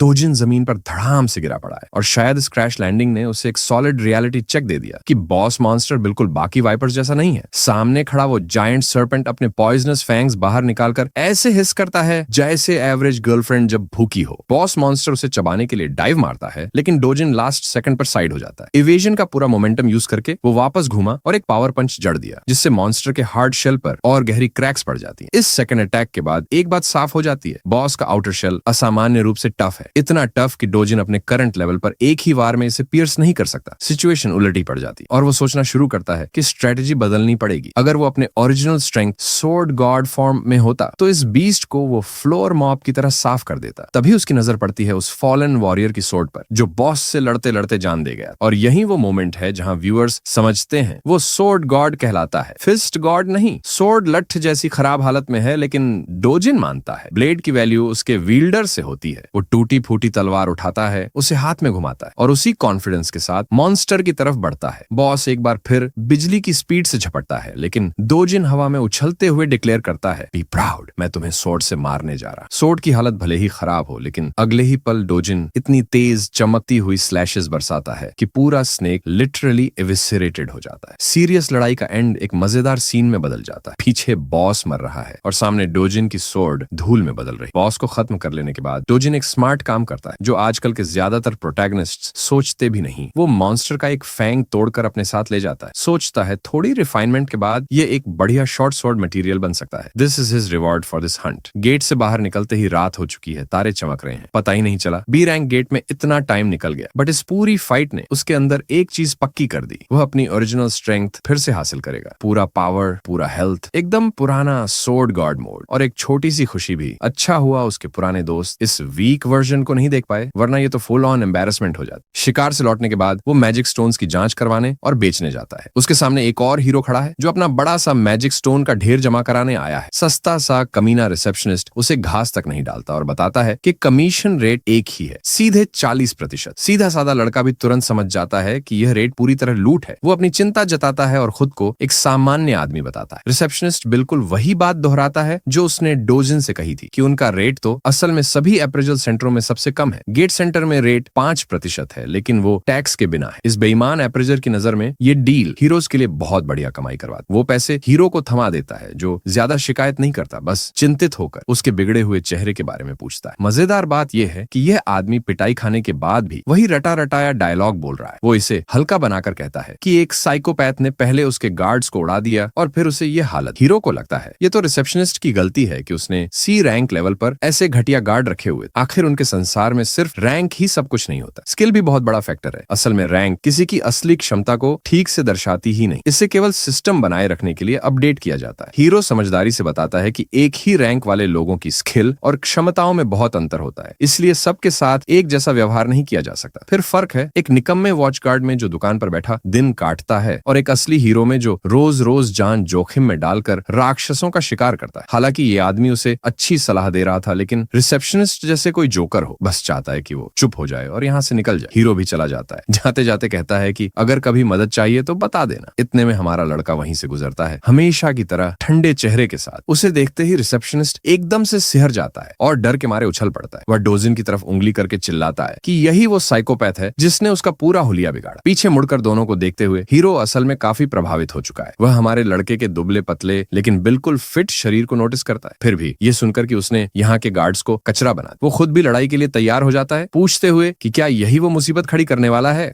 इस बंदे की एक बात डोजिन को सच में पसंद आती है। वो छोटी छोटी बातों पर ऑफेंडेड नहीं होता। उसे सच में लगता है कि डोजिन अपनी हीरो पावर्स को गलत इस्तेमाल कर रहा है और सिविलियन लोगों को बुली कर रहा है। हालांकि सच्चाई इससे एकदम उलट है, क्योंकि भाई ने बस स्टोरी का एक ही साइड देखा है। लेकिन फिर भी ऐसे रियलिस्टिक कैरेक्टर्स देखना इंटरेस्टिंग रहता है। उधर रिसेप्शनिस्ट पूरी मजे में बैठा तमाशा देख रहा है, क्योंकि ये बंदा कोई आम आदमी नहीं बल्कि 7 साल के अनुभवी हीरो है। और अगर इस आदमी के साथ यहाँ कुछ भी हुआ तो उसके पास इतनी कनेक्शंस हैं कि डोजिन का नाम सीधा ऊपर तक पहुंचा देगा। लेकिन हमारा बॉय किसी को डैम नहीं देता। वो बिना पलटे बस बोलता है, बूमर हटो सामने से। बस ये सुनकर वो वेटरन और भी प्रोवोक्ड हो जाता है, क्योंकि अब तो सच में लग रहा है जैसे डोजिन उसको एसहोल बना रहा है। डोजिन पूछता है, तो बदला लेने का प्लान है क्या? ये सुनकर हीरो के अंदर की रेज भड़कती है, लेकिन फिर उसकी एक्सपीरियंस उसे याद दिलाती है कि हीरोज के बीच लड़ाई ऑलमोस्ट हमेशा मौत पर खत्म होती है और उसकी डेथ रेट मॉन्स्टर्स से भी ज्यादा होती है। ये बात दिमाग में आते ही बंदा तुरंत कूल डाउन हो जाता है और चुपचाप मुड़कर निकल लेता है, जबकि रिसेप्शनिस्ट का तो चेहरा सूख गया। डोजिन फिर उस स्लीजी अप्रेजर की तरफ मुड़ता है, तो तेरी भी कोई प्रॉब्लम है क्या? जवाब देने से पहले ही डोजिन उसके मुंह पर एक bag full of magic stones रख देता है, हाई ग्रेड वाले, वो भी सारे के सारे। अब रिसेप्शनिस्ट के दिमाग में एक ही सवाल घूम रहा है, ये बंदा है कौन? गिनती करने पर टोटल निकलता है 150 मिलियन वोन। सुनने में तो बहुत लगते हैं, पर डोजिन के लिए ये पूरे दिन की हंटिंग के हिसाब से बहुत कम है। वो कैश मांगता है, लेकिन रिसेप्शनिस्ट उसे याद दिलाता है कि पहले कमीशन रेट लगेगा। ये सुनते ही डोजिन की आंखों में एक स्केरी लुक आता है। फिर उसे याद आता है, अरे डील तो 1% वाली है। सुनते ही भाई फिर से चिल हो जाता है। ठीक है, बाकी अमाउंट जल्दी दे दो। अब अप्रेजर के दिमाग में तो ये चल रहा है कि काश मैं इसको पकड़कर beat the shit out of him कर पाता, लेकिन हकीकत में वो सिर्फ अपने इमेजिनेशन में ही कर सकता है। तभी रिसेप्शनिस्ट बोलता है कि इतनी ह्यूज अमाउंट के लिए अपर मैनेजमेंट अप्रूवल चाहिए होगा।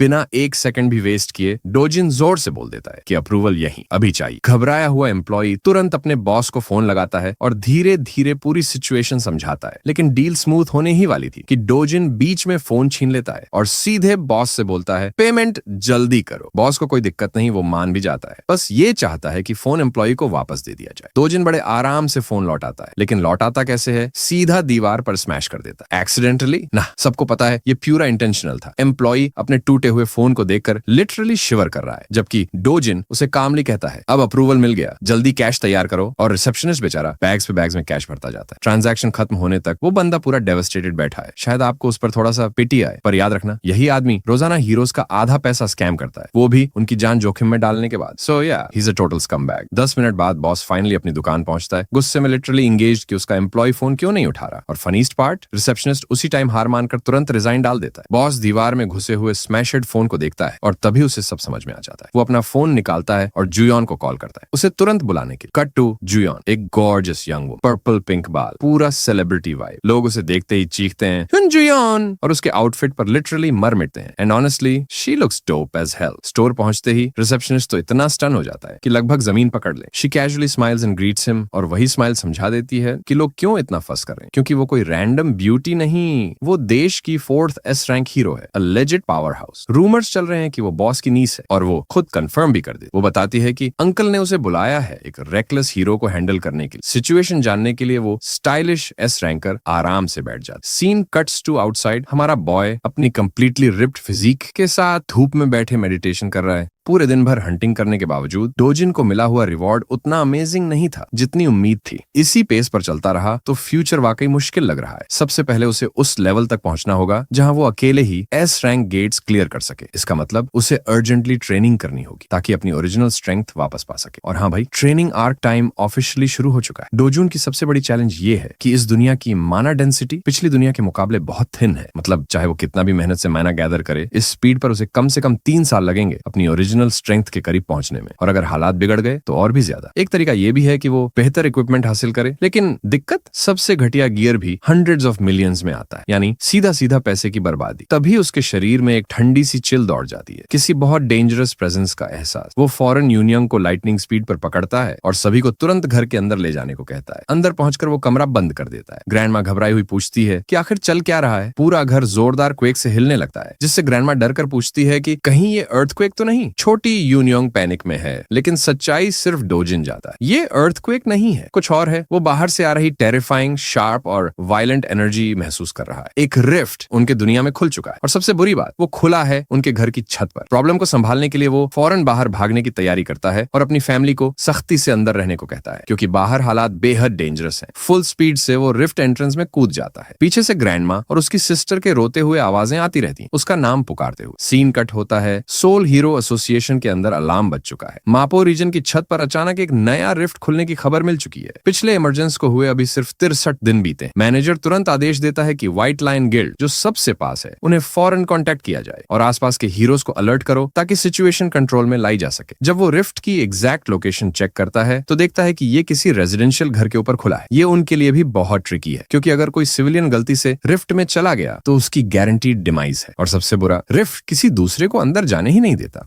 अगर अंदर मौजूद वो व्यक्ति मर जाता है तो 10 दिनों के अंदर एक भयानक मॉन्स्टर वेव बाहर निकलेगी जो पूरे इलाके में तबाही मचा देगी। वो वेव इतनी अनकंट्रोलेबल हो जाएगी कि पूरी सोल सिटी की सेफ्टी खतरे में पड़ जाएगी। मैनेजर अब ये जानने के लिए क्यूरियस है कि रिफ्ट में घुसकर एक्शन किसने लिया। पता चलता है कि ये सब एसईओ डोजिन ने किया था, क्योंकि वो उसी घर का रेजिडेंट है। उसकी ग्रैंडमा के मुताबिक वो अपने परिवार की रक्षा करने के लिए रिफ्ट में गया था। इस जानकारी से सबको लगता है कि वो कोई हीरो नहीं है, और यही बात समस्या बन जाती है, क्योंकि एक ऑर्डिनरी सिविलियन का रिफ्ट से जिंदा निकलना लगभग नामुमकिन होता है। इससे पूरा स्टाफ डिस्पेयर और हेल्पलेसनेस महसूस करता है, क्योंकि वो कुछ कर ही नहीं सकते। सीन बदलता है और डोजिन की पिस्ड ऑफ स्टेप मॉम ये खबर सुनकर आग बबूला हो जाती है कि वो नई अवेकनिंग हासिल कर चुका है। उसे यकीन ही नहीं होता। उसका असिस्टेंट बताता है कि हालांकि हीरो एसोसिएशन में उसने ऑफिशियल रजिस्ट्रेशन नहीं कराया, लेकिन उन्होंने कंफर्म कर लिया है कि पिछली गेट इंसिडेंट में वो सच में अवेकेंड हो चुका है। ये सुनकर उसके गुस्से का लेवल और बढ़ जाता है, क्योंकि कांग चिलवू को उसे खत्म करना चाहिए था और उल्टा वो और भी स्ट्रांग बनकर निकल आया। पूरी तरह बैटशिट क्रेजी होकर वो मेज पर मुट्ठी मारती है और चिल्लाती है कि आखिर वो लोग उसे खत्म क्यों नहीं कर पाए। ऊपर से उन्होंने पैसे भी लिए और काम भी फेल कर दिया। ये बात उसके गुस्से को और बढ़ा देती। मैनेजर ली पर दहाड़ते हुए वो कांग चिलवू को मैसेज भेजने को कहती है। अगर उसने खुद जाकर डोजिन को नहीं मारा तो उसे 10 गुना रकम लौटानी होगी। लेकिन उसकी हैरानी बढ़ जाती है जब उसका असिस्टेंट बताता है कि शायद अब कांग चिलवू से कांटेक्ट करने की भी जरूरत नहीं है, क्योंकि एक नया रिफ्ट सीधा डोजिन के घर के ऊपर प्रकट हुआ है और ये कंफर्म हो चुका है कि वो रिफ्ट में घुस चुका है, यानी अब उसके जिंदा लौटने का सवाल ही नहीं उठता। होंग हीजू ये सुनकर खुश हो जाती है, ऑलमोस्ट रिलीव्ड, और असिस्टेंट को कहती है कि आगे की अपडेट्स तक हालात पर नजर बनाए रखें। दूसरी ओर हमारा बॉय डोजिन रिफ्ट के डोमेन में पहुंच चुका है। ये एक जंगल है, बिल्कुल वही जगह जहां वो बचपन में आराम करने आता था। फॉरेस्ट ऑफ पटिस्वा एकदम उसी तरह फिर से बना हुआ है जैसे उसने अपनी यादों में उसे छोड़ा था, आखिरी डिटेल तक।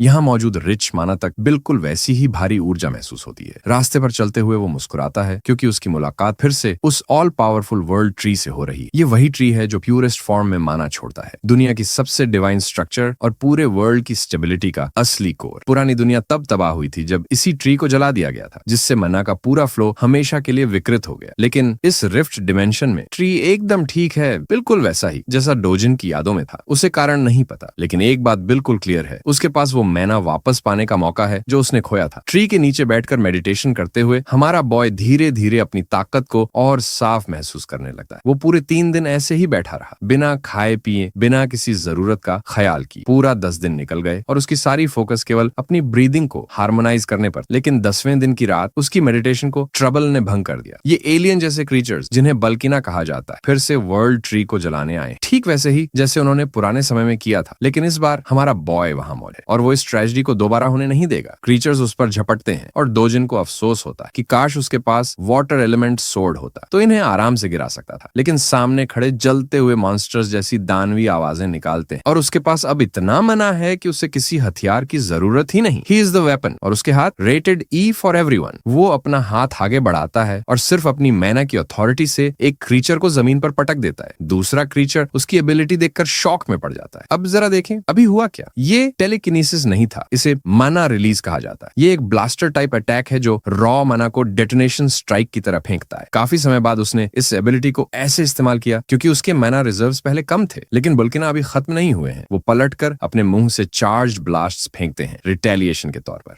ये पल्सिंग लेजर बीम सीधा हमारे बॉय की तरफ बढ़ती है, लेकिन वो पहले से भी ज्यादा काम दिख रहा है। सिर्फ उसकी मैना ही उसे किसी भी डैमेज से बचाने के लिए काफी है। क्रीचर्स की तरफ बढ़ते हुए पूरे मैना बर्स्ट में इग्नाइट होकर वो कहता है कि उसने आखिरकार वर्ल्ड ट्री को प्रोटेक्ट कर लिया है। अब वो थोड़ा खेलना चाहता है। अपनी ट्रेनिंग के फल एंजॉय करने का समय आ गया है। घिनौने बास्टर्ड्स फिर से एनर्जी ब्लास्ट तैयार कर रहे होते हैं, लेकिन हमारा बॉय दो बुल्किना को पकड़कर उनकी माउथ्स जबरदस्ती बंद कर देता है। ऐसे में उनकी खुद की एबिलिटी अंदर ही चार्ज होकर एक्सप्लोड हो जाती है और पीछे बचती है सिर्फ एक हेडलेस जलती हुई लाश। उनके कॉर्पसेस सूख कर गिरते हैं और 2 कीमती मैजिक स्टोन्स उसके हाथ लग जाते हैं। लेकिन ये तो बस शुरुआत है। डोजिन अभी मजे में, क्योंकि इनको हराने पर उसे इटर्नल एम्बर जैसा रेयर लूट भी मिला है। वो खुशी खुशी मॉन्स्टर्स को काटता पीटता और एक तरफा मैसेकर करते हुए आगे बढ़ता जाता है और माना स्टोन्स का ढेर इकट्ठा करता जाता है। अंत में जब सब खत्म हो जाते हैं, ऐसा लगता है जैसे उसने मानो जैकपॉट ही मार लिया हो। गिरे हुए लूट में उसे एक छोटा सा सुनहरा कॉइन सीड भी मिलता है जो चमक रहा होता है। यही है इटर्नल एम्बर। इसे हाथ में लेते ही वो अपनी पावर का एक और हिस्सा वापस पा लेता है। एम्बर को क्रश करते ही उसकी इंटरनल फ्लेम्स अनलॉक हो जाती है। वो इसके साथ जिस कैजुअल स्टाइल में खेलता है वो सच में सुकूना जुजुत्सु काइसन वाइब्स देता है। अब नॉर्मल कंडीशंस में सबसे अच्छा तरीका ये होता कि वो वर्ल्ड ट्री से मनेगाट करता रहे, लेकिन उसके शरीर की मनेगाट अब्सॉर्प्शन लिमिट फिलहाल पूरी तरह भर चुकी है। दूसरा तरीका यह है कि वह एम्बर को अब्सॉर्ब करे, जो उसकी मनेगाट को पूरी तरह ट्रांसफॉर्म करके फायर मनेगाट बना देगा। और वो बिल्कुल यही करता है। उसका पूरा शरीर फ्लेम एनर्जी से भरकर दहक उठता है। पहले जीवन में उसे इस चीज की कोई जरूरत नहीं थी, इसीलिए उसने कभी इटर्नल एम्बर को सीरियसली नहीं लिया। लेकिन अब उसे पूरी तरह अब्सॉर्ब करना उसकी नेसेसिटी बन चुकी है। एक एम्बर को अब्सॉर्ब करने में पूरे 10 मिनट लगते हैं, लेकिन सौभाग्य से उसने इनकी अच्छी खासी क्वांटिटी जमा कर रखी है। इसलिए उसका नेक्स्ट गोल है जितने ज्यादा हो सके उतने एम्बर्स अब्सॉर्ब करना। उधर रिफ्ट के अचानक प्रकट होने से पब्लिक की क्यूरियोसिटी आसमान छू रही। रिपोर्टर्स का झुंड डोजिन के घर के बाहर जमा है और एजेंट्स व एसोसिएशन स्टाफ जगह को प्रोटेक्ट कर रहे हैं। बैंग स्योंगू बुरी तरह पिस्ड ऑफ है। उसे एक आदमी की एक घमंड भरी स्टुपिडिटी हजम नहीं हो रही कि उसने रिफ्ट में इतनी जल्दी घुसने की हिम्मत कैसे की। और हाँ, वो सच में यौन हो सोलो लेवलिंग की कार्बन कॉपी लगता है, बस हेयर कट थोड़ा साफ सुथरा है।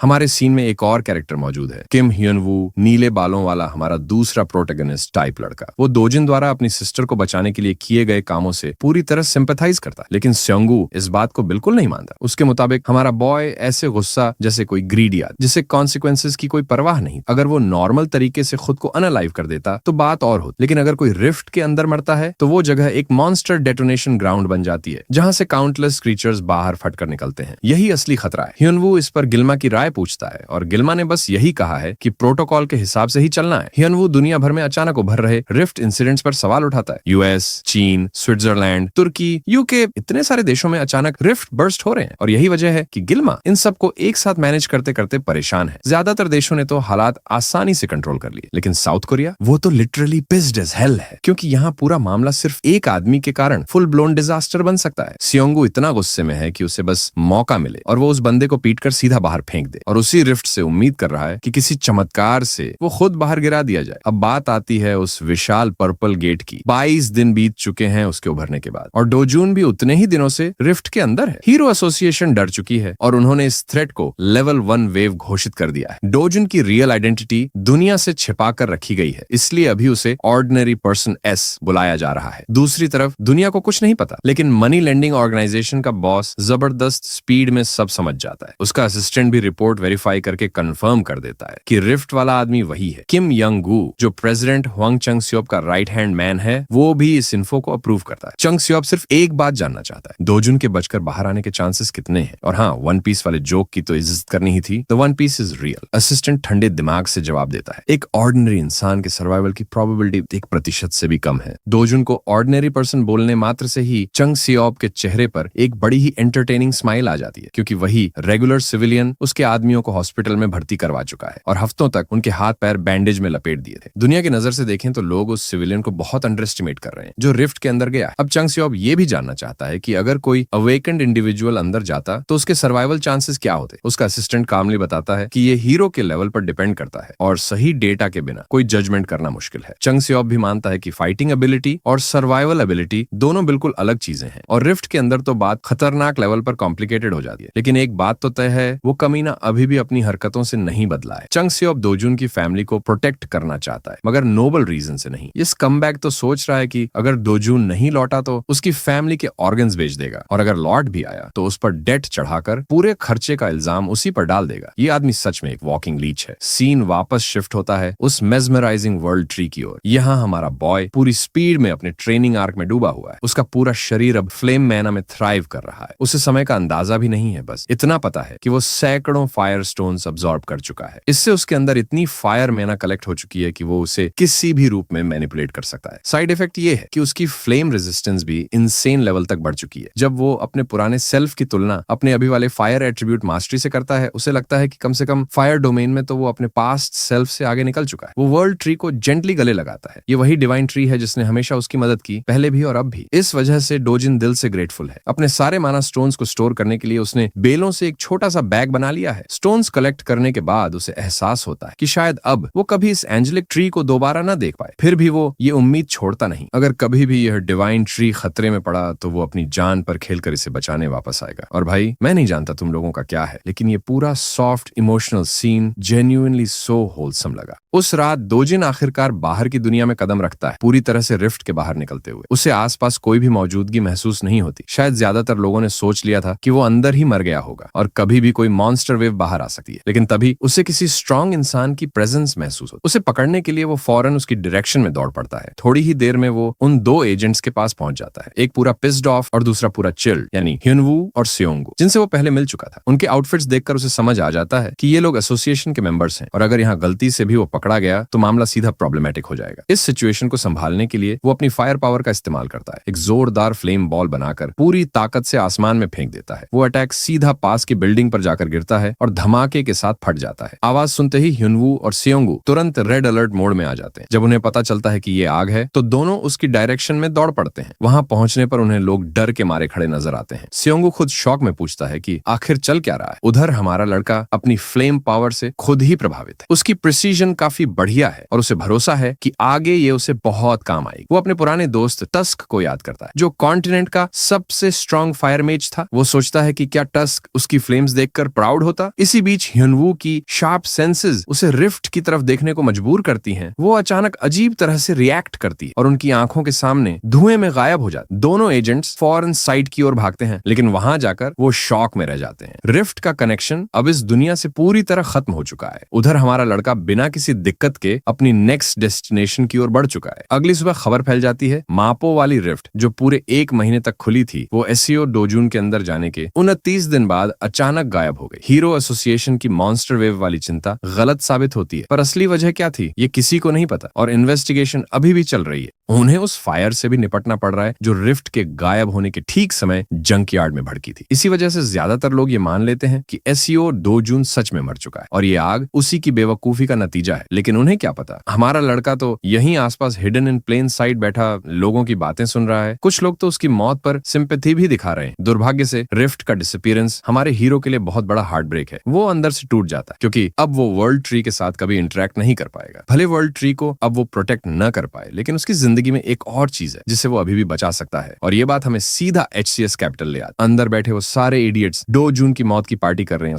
उन्हें लगता है अब वो आराम से उसकी ओल्ड ग्रैनी और लिटिल सिस्टर को भी भी हटा देंगे। चंग सब वैसे भी ऐसा इंसान है जो लोगों को निचोड़ कर मार सकता है। एक हरामी तो ये तक कह रहा है कि बहन को थोड़ा बड़ा होने दो, फिर और तरीकों में इस्तेमाल करें। इसी गंदी बातों के बीच एक आवाज वहां गूंजती है, एक फेमिलियर वॉइस जो उनसे उनके बॉस के बारे में पूछती है, और सीन वहीं कट हो जाता है। दूसरी तरफ चंग सब बड़ा खुश घूम रहा है। उससे लगता है डो जून अब हमेशा के लिए मर चुका है। उसका असिस्टेंट उसे आज के स्केड्यूल के बारे में बताता है। ज्यादा काम नहीं है, बस एक लंच अनदर सीईओ के साथ। चांग सब ये सुनकर खुश हो जाता है कि आज रात वो आराम से मैडम कैंग के क्लब में मजे करेगा। ये सब बिना दिमाग का चैटर चल ही रहा होता है जब वो बिल्डिंग में घुसकर सीढ़ियां चढ़ता है और देखता है कि उसके आदमी खिलौनों की तरह यहाँ वहां फेंके पड़े हैं। दीवारों पर खून बिखरा है और जिसने ये सब किया है वो वही है जिसे चंग सब ने डेड समझ लिया। हमारा लड़का उसे पकड़कर जमीन पर दे मारता है और काल्मली कहता है, फिल्थी चंग सब, कुत्ते की तरह रेंग कर मेरे पास आ। ये सुनते ही कंपनी का प्रेसिडेंट डर के मारे कांप जाता है। हमारा लड़का उसके ऑफिस की चेयर पर बैठकर जैसे असली लीडर की तरह जगह संभाल लेता है और अपना आदेश दोबारा दोहराता है। बेचारा चंग सब अभी भी शॉक में ही है, लेकिन डर इतना है कि बिना समय गंवाए वो कुत्ते की तरह रेंगना शुरू कर देता है। और फिर डो जून अपनी पूरी रूथलेसनेस दिखाते हुए उसे आदेश देता है, अब बार्क कर, जानवर जैसे। ये आदेश उसके दिमाग में हथौड़े की तरह लगता है और चंग सब ह्यूमिलिएशन में रोने लगता है। एक बार्क निकलने में उसे एक पूरा सेकंड लगता है, लेकिन हमारा लड़का इससे बिल्कुल सेटिस्फाइड नहीं होता। वो खुद यकीन दिलाता है कि चंग सब सिर्फ एक इंसान नहीं बल्कि एक एनिमल है। वो उसे बार बार बार्क करने पर मजबूर करता है ताकि सुनने वाला हर इंसान जान जाए कि ये आदमी असल में कितना गिरा हुआ है। कंपनी का प्रेसिडेंट अब उसी हाल में जिस हाल में वो लोगों को रखता था। 2 जून बड़ी ठंडी आवाज में साफ बोल देता है कि ऐसे स्कम बैग्स ऊपर से जितना भी ओबीडियंट बनने का नाटक करें, मौका मिलते ही सीधा बैक स्टेप कर देते हैं। अपना गंदा नाम सुनकर चंग सब का चेहरा पीला पड़ जाता है क्योंकि हमारा लड़का उसे बता रहा होता है कि उसकी जिंदगी ऐसे सेकंड रेट इंसानों से निपटते निपटते भर चुकी है। चंग सब दया की भीख मांगते हुए बोलता है कि जरूरत पड़े तो वो एक लॉयल डॉग की तरह सर्व करने को भी तैयार है, लेकिन 2 जून का सब्र खत्म हो चुका है। वो एक भारी सा स्लैप उसके चेहरे पर दे मारता है, इतना जोरदार कि उस कमीने की सांस भी रुक जाती है और खून बाहर आ जाता है। उसका असिस्टेंट ये सब हॉरर में देख रहा होता है। तभी 2 जून उसे आवाज देकर कहता है कि अब से वही कंपनी का न्यू बॉस है और उसे ऐसे बास्टर्ड के नीचे काम बिल्कुल नहीं करना चाहिए। इसके बाद 2 जून सीधा आदेश देता है कि चांग सब को यहीं खत्म कर दो, पूरी परमिशन। लेकिन असिस्टेंट की हालत डीली हो जाती। वो माफी मांगते हुए कहता है कि उनके लीडर के बहुत सारे कनेक्शंस हैं और अगर चंग सब की जगह उसे बॉस बना दिया गया तो हालात बहुत बुरे हो सकते हैं। इसलिए वो 2 जून से रिक्वेस्ट करता है कि इस आदमी की जान एक बार और छोड़ दे। लेकिन 2 जून यहाँ बातों में टाइम वेस्ट करने के मूड में नहीं है। वो खामली कहता है कि चंग सब की बॉडी को एक बैरल में भरकर ओशन में फेंक दो, एविडेंस मिटाने का। ये काम तो इन लोगों का पारिवारिक बिजनेस जैसा है। जब सर्वेंट्स भी आदेश मानने से कतराते हैं तो 2 जून एकदम अलग तरीका अपनाता है। वो पूरे ग्रुप को धमकी देता है कि अगर उन्होंने उसकी बात नहीं मानी तो सबको गेट के अंदर फेंक कर मॉन्स्टर्स का खाना बना देगा। ये सुनते ही चंग सब की हालत और भी पैथेटिक हो जाती है। वो जमीन पर गिरकर जान की भीख मांगने लगता है, कसम खाता है कि वो कभी बिट्रे नहीं करेगा और हमेशा 2 जून की सेवा में रहेगा। ये देखकर हमारा हीरो थोड़ा सोच में पड़ जाता है। वो चाहे तो अभी चंग सब को खत्म करके अपनी सारी प्रॉब्लम्स मिटा सकता है, लेकिन मानना पड़ेगा इस लाइफ में वह अपने पुराने मर्सिलेस रूप से थोड़ा सॉफ्टर हो चुका है। आखिरकार इस बार वो उसे माफ करने का फैसला लेता है और हाथ बढ़ा देता है। और चंग सब भाई अब ये बंदा पक्का रिलीजियस बनने वाला है। दुआ करेगा कि कभी भी 2 जून के खिलाफ जाने की गलती न करे। वो हीरो का हाथ पकड़ता है और कसम खाता है कि अब से उसकी लॉयल्टी बिल्कुल अनकंडीशनल होगी।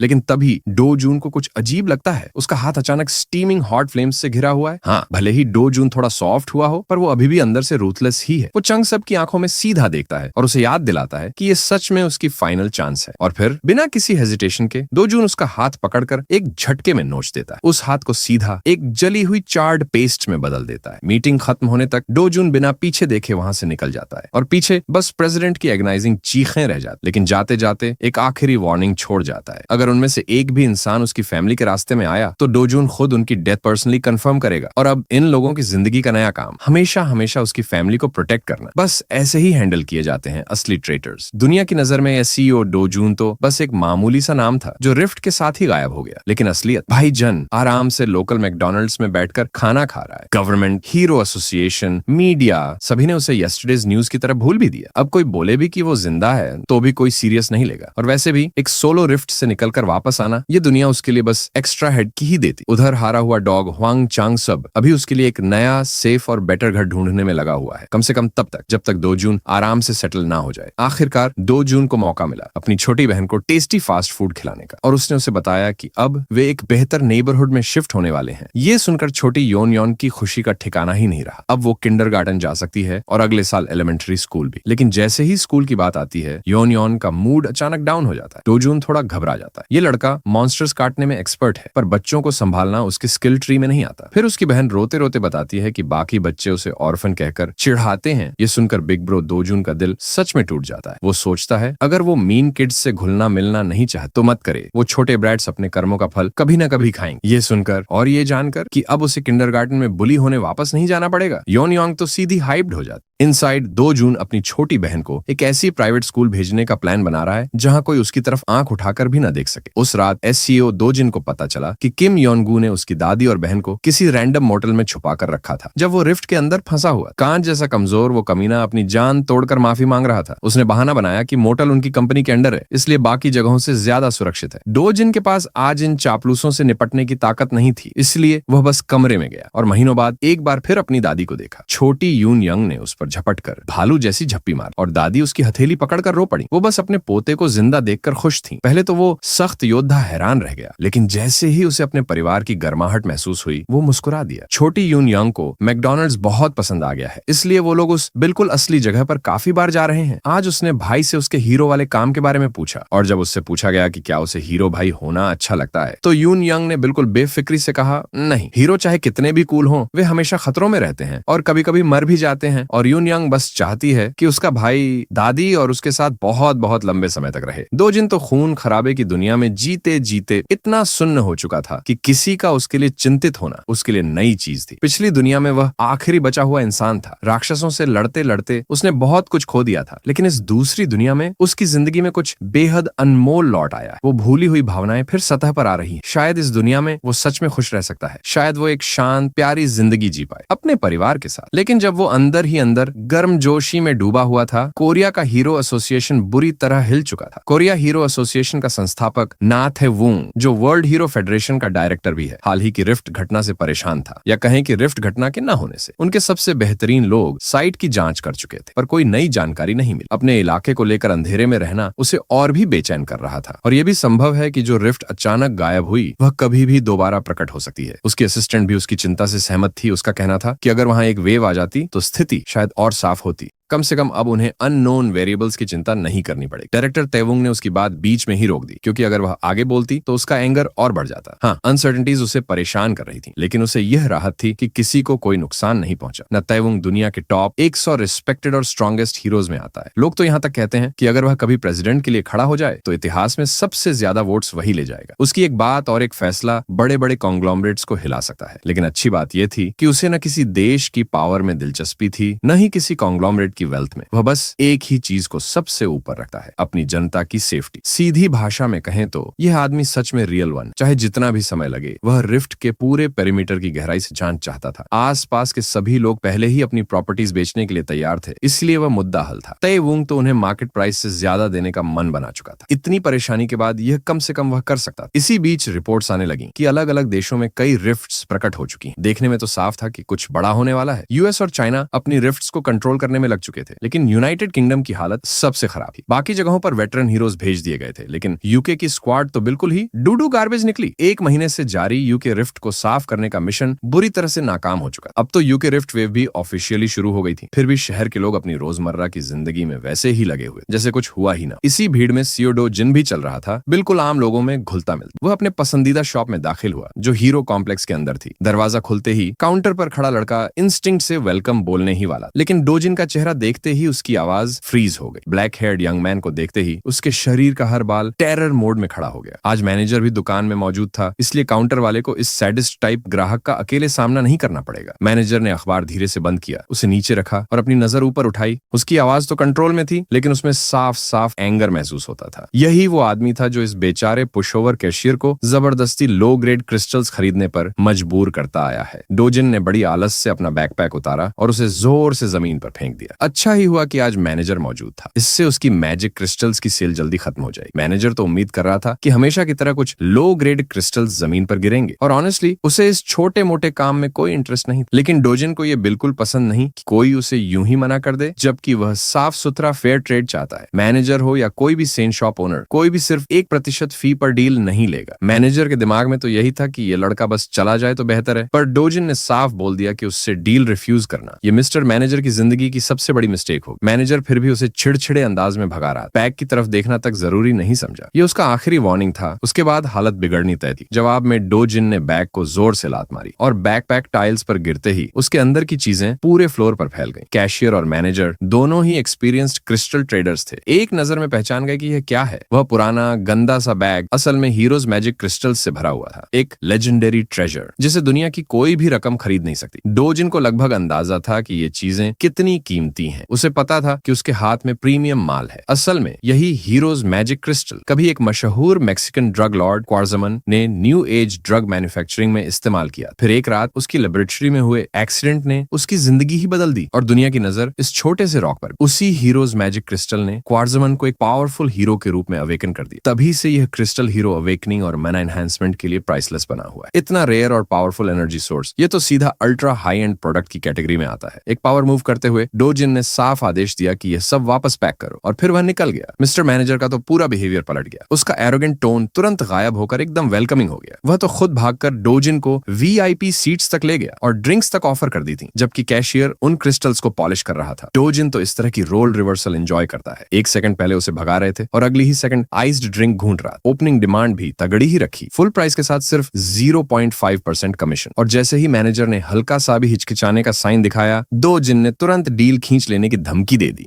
पहले के ट्रेड्स में डो जिन ने 1% पर डील मान ली थी। अब वह उसी ऑलरेडी पैथेटिक रेट को और भी नीचे गिरा रहा था। सच कहें तो वह ये सब बस अनोयंस में कर रहा था। मैनेजर ने तुरंत सिर झुका लिया और जितनी सिंसियर अपॉलॉजी वह निकाल सकता था उतनी निकालने की कोशिश की। लेकिन डो जिन अब इन बेकार एम्प्टी अपॉलॉजीज से तंग आ चुका था। उसकी बात सिंपल थी, या तो उसका रेट मानो या फिर वह अपना बिजनेस कहीं और ले जाएगा। काउंटर पर खड़ा कैशियर मन ही मन डो जिन को रूड प्रिक बोलकर गालियां दे रहा था। मैनेजर को भी समझ आ गया कि एक्टिंग से ये लड़का सॉफ्टन नहीं होने वाला, इसलिए उसने लंबा लेक्चर शुरू कर दिया। Magic crystal market, pricing, demand, supply, पूरी इकोनॉमिक्स खोल दी। लेकिन डो जिन के पास इतना लॉन्ग विंडेड बक बक सुनने के लिए टाइम नहीं था। उसने ड्रिंक खत्म की और सीट से उठ खड़ा हुआ। ये देखकर मैनेजर की हालत पैनिक मोड में चली गई। उसे लगा जिंदगी की सबसे बड़ी डील उसके हाथ से निकल रही है। मैनेजर ने 9% कमीशन ऑफर किया। काम नहीं बना तो 8% की बात की, फिर 8 से 7, 7 से 6 और 6 से 5 तक उतर आया। इस रेंज में तो शॉप को प्रॉफिट होना तो दूर, घाटा ही होगा। मैनेजर डिस्पेयर में डूबा हुआ था और तभी एसईओ डो जिन ने चाल चली। उसने अचानक कह दिया कि चलो पास्ट डीलिंग्स की रिस्पेक्ट में वह 1% पर मान जाएगा। मैनेजर के अंदर एक चीख उठी। उसके दिल में वह इसे साफ साफ एक्सटॉर्शन समझ रहा था, लेकिन प्रोडक्ट इतना प्राइसलेस था कि वह उसे छोड़ भी नहीं सकता था। और फिर डो जिन ने जो अगला वाक्य बोला, मैनेजर लिटरली एक्साइटमेंट में अपने होश खो बैठा। उसने बताया कि आज जो बैग लाया है उसके अलावा उसके पास ऐसे प्राइसलेस मैजिक क्रिस्टल्स के करीब 7 और बैग्स मौजूद हैं। बस ये सुनते ही कॉन्ट्रैक्ट निकालकर तुरंत साइन हो गया। कुछ ही मिनट में सारी ऑफिशियल फॉर्मेलिटीज पूरी हुई और 67 अरब वॉन सीधे एसईओ डो जिन के बैंक अकाउंट में आ गए। ये करीब $48 मिलियन होते हैं। इस स्पीड पर उसकी एक 110 अरब वोनी वाली लग्जरी हाउस खरीदने की डिस्टेंस भी अब ज्यादा दूर नहीं लग रही थी। लेकिन दिक्कत यह थी कि नॉर्मल गेट्स से हाई ग्रेड मैजिक क्रिस्टल्स निकालना टाइम सिंक था। अगर वह किसी तरह फ्रीली रिफ्ट जोन में ट्रैवल कर पाए तो वह खजाने लिटरली मैडमैन की तरह फार्म कर सकता है। उसी समय उसके फोन की स्क्रीन पर एक एडमिनिस्ट्रेटिव मैसेज पॉप हुआ। सदर्न यूनाइटेड किंगडम में वेव आउटब्रेक ऑफिशियली अनाउंस कर दिया गया था। साथ ही पूरी तरह से यूके जाने पर बैन लगा दिया गया था। रियल वर्ल्ड की इतनी बड़ी समस्या की खबर पढ़ने के बाद डो जिन का मैनेजर को तंग करने का इंटरेस्ट खत्म हो गया। पहले वह किसी भी देश में हो, किसी भी एसोसिएशन से जुड़ा हो, ऐसी स्थिति में वह खुद रिफ्ट को सील करने पहुंच जाता। बट अब डो जिन वो वाला बंदा नहीं रहा। अब उसकी लाइफ में इससे कहीं ज्यादा जरूरी चीजें। आज की डिनर ट्रीट उसी के तरफ से है। और भाई लोग, आज खाने में मिलने वाला है एक्सपेंसिव मीट। छोटी यून यंग की तो बस नजरें टिकी थी ग्रिल पर रखे पोर्क और बीफ की जूसी मार्बलिंग पर। महंगे साइड डिशेस, प्रीमियम मीट, सब टेबल पर लगातार आ रहा। मेन्यू के भाव देखकर दादी थोड़ा घबरा गई। 2,50,000 वॉन सिर्फ 100 ग्राम के लिए? ये तो बहुत ज्यादा है। डो जिन ने तुरंत दादी की चिंता काट। रिलैक्स ग्रैंडमा, आज जितना खाना है खाओ। मेरे पास क्रिस्टल से इतना पैसा आया है कि ये बिल तो पॉकेट चेंज है। यून यंग का पहला बाइट ही उसे उस लग्जरी बीफ की दुनिया में खोने के लिए काफी। डो जिन तो लगातार और मीट ग्रिल पर डालता जा रहा था। दादी बस डरते हुए देख रही थी। अब तो फ्रेश रिब्स, प्राइम रिबे, स्ट्रिप लॉइन, स्कर्ट मीट सब एक के बाद एक टेबल पर आने वाला। दादी सोच रही थी ये 2.5 लोग इतना खाना कैसे खत्म करेंगे। बट वो अंडर एस्टिमेट कर रही है प्रोटैगनिस्ट की भूख को। यून यंग ने दादी का हाथ पकड़कर बोला, ग्रैंडमा बस एक बार ट्राई करो, बहुत टेस्टी है। दादी अपनी प्यारी पोती की बात कैसे टालती, और बस एक बाइट, और उसी एक बाइट ने उनकी सारी चिंता हवा में उड़ा दी। इसके बाद तीनों की फैमिली डिनर सिर्फ मुस्कुराहट और हंसी से भरी रही। लेकिन डोजिन को क्या पता, उसी वक्त रेस्टोरेंट में एक अटेंशन ग्रैबिंग लड़की इनसाइड आई। जिधर से गुजरती लोग लिटरली अपनी गर्दन मोड़ मोड़ कर उसे देखते जा रहे थे। वो सीधे जाकर एसईओ डोजिन की टेबल पर रुकी और कॉन्फिडेंटली बोली कि उसे उससे बस थोड़ा बात करनी। लेकिन डोजिन उसे बीच में काटते हुए बोला, फैमिली डिनर चल रही है, अगर कुछ कहना है तो खाना खत्म होने के बाद आना, अभी डिस्टर्ब मत करो। लड़की ह्यून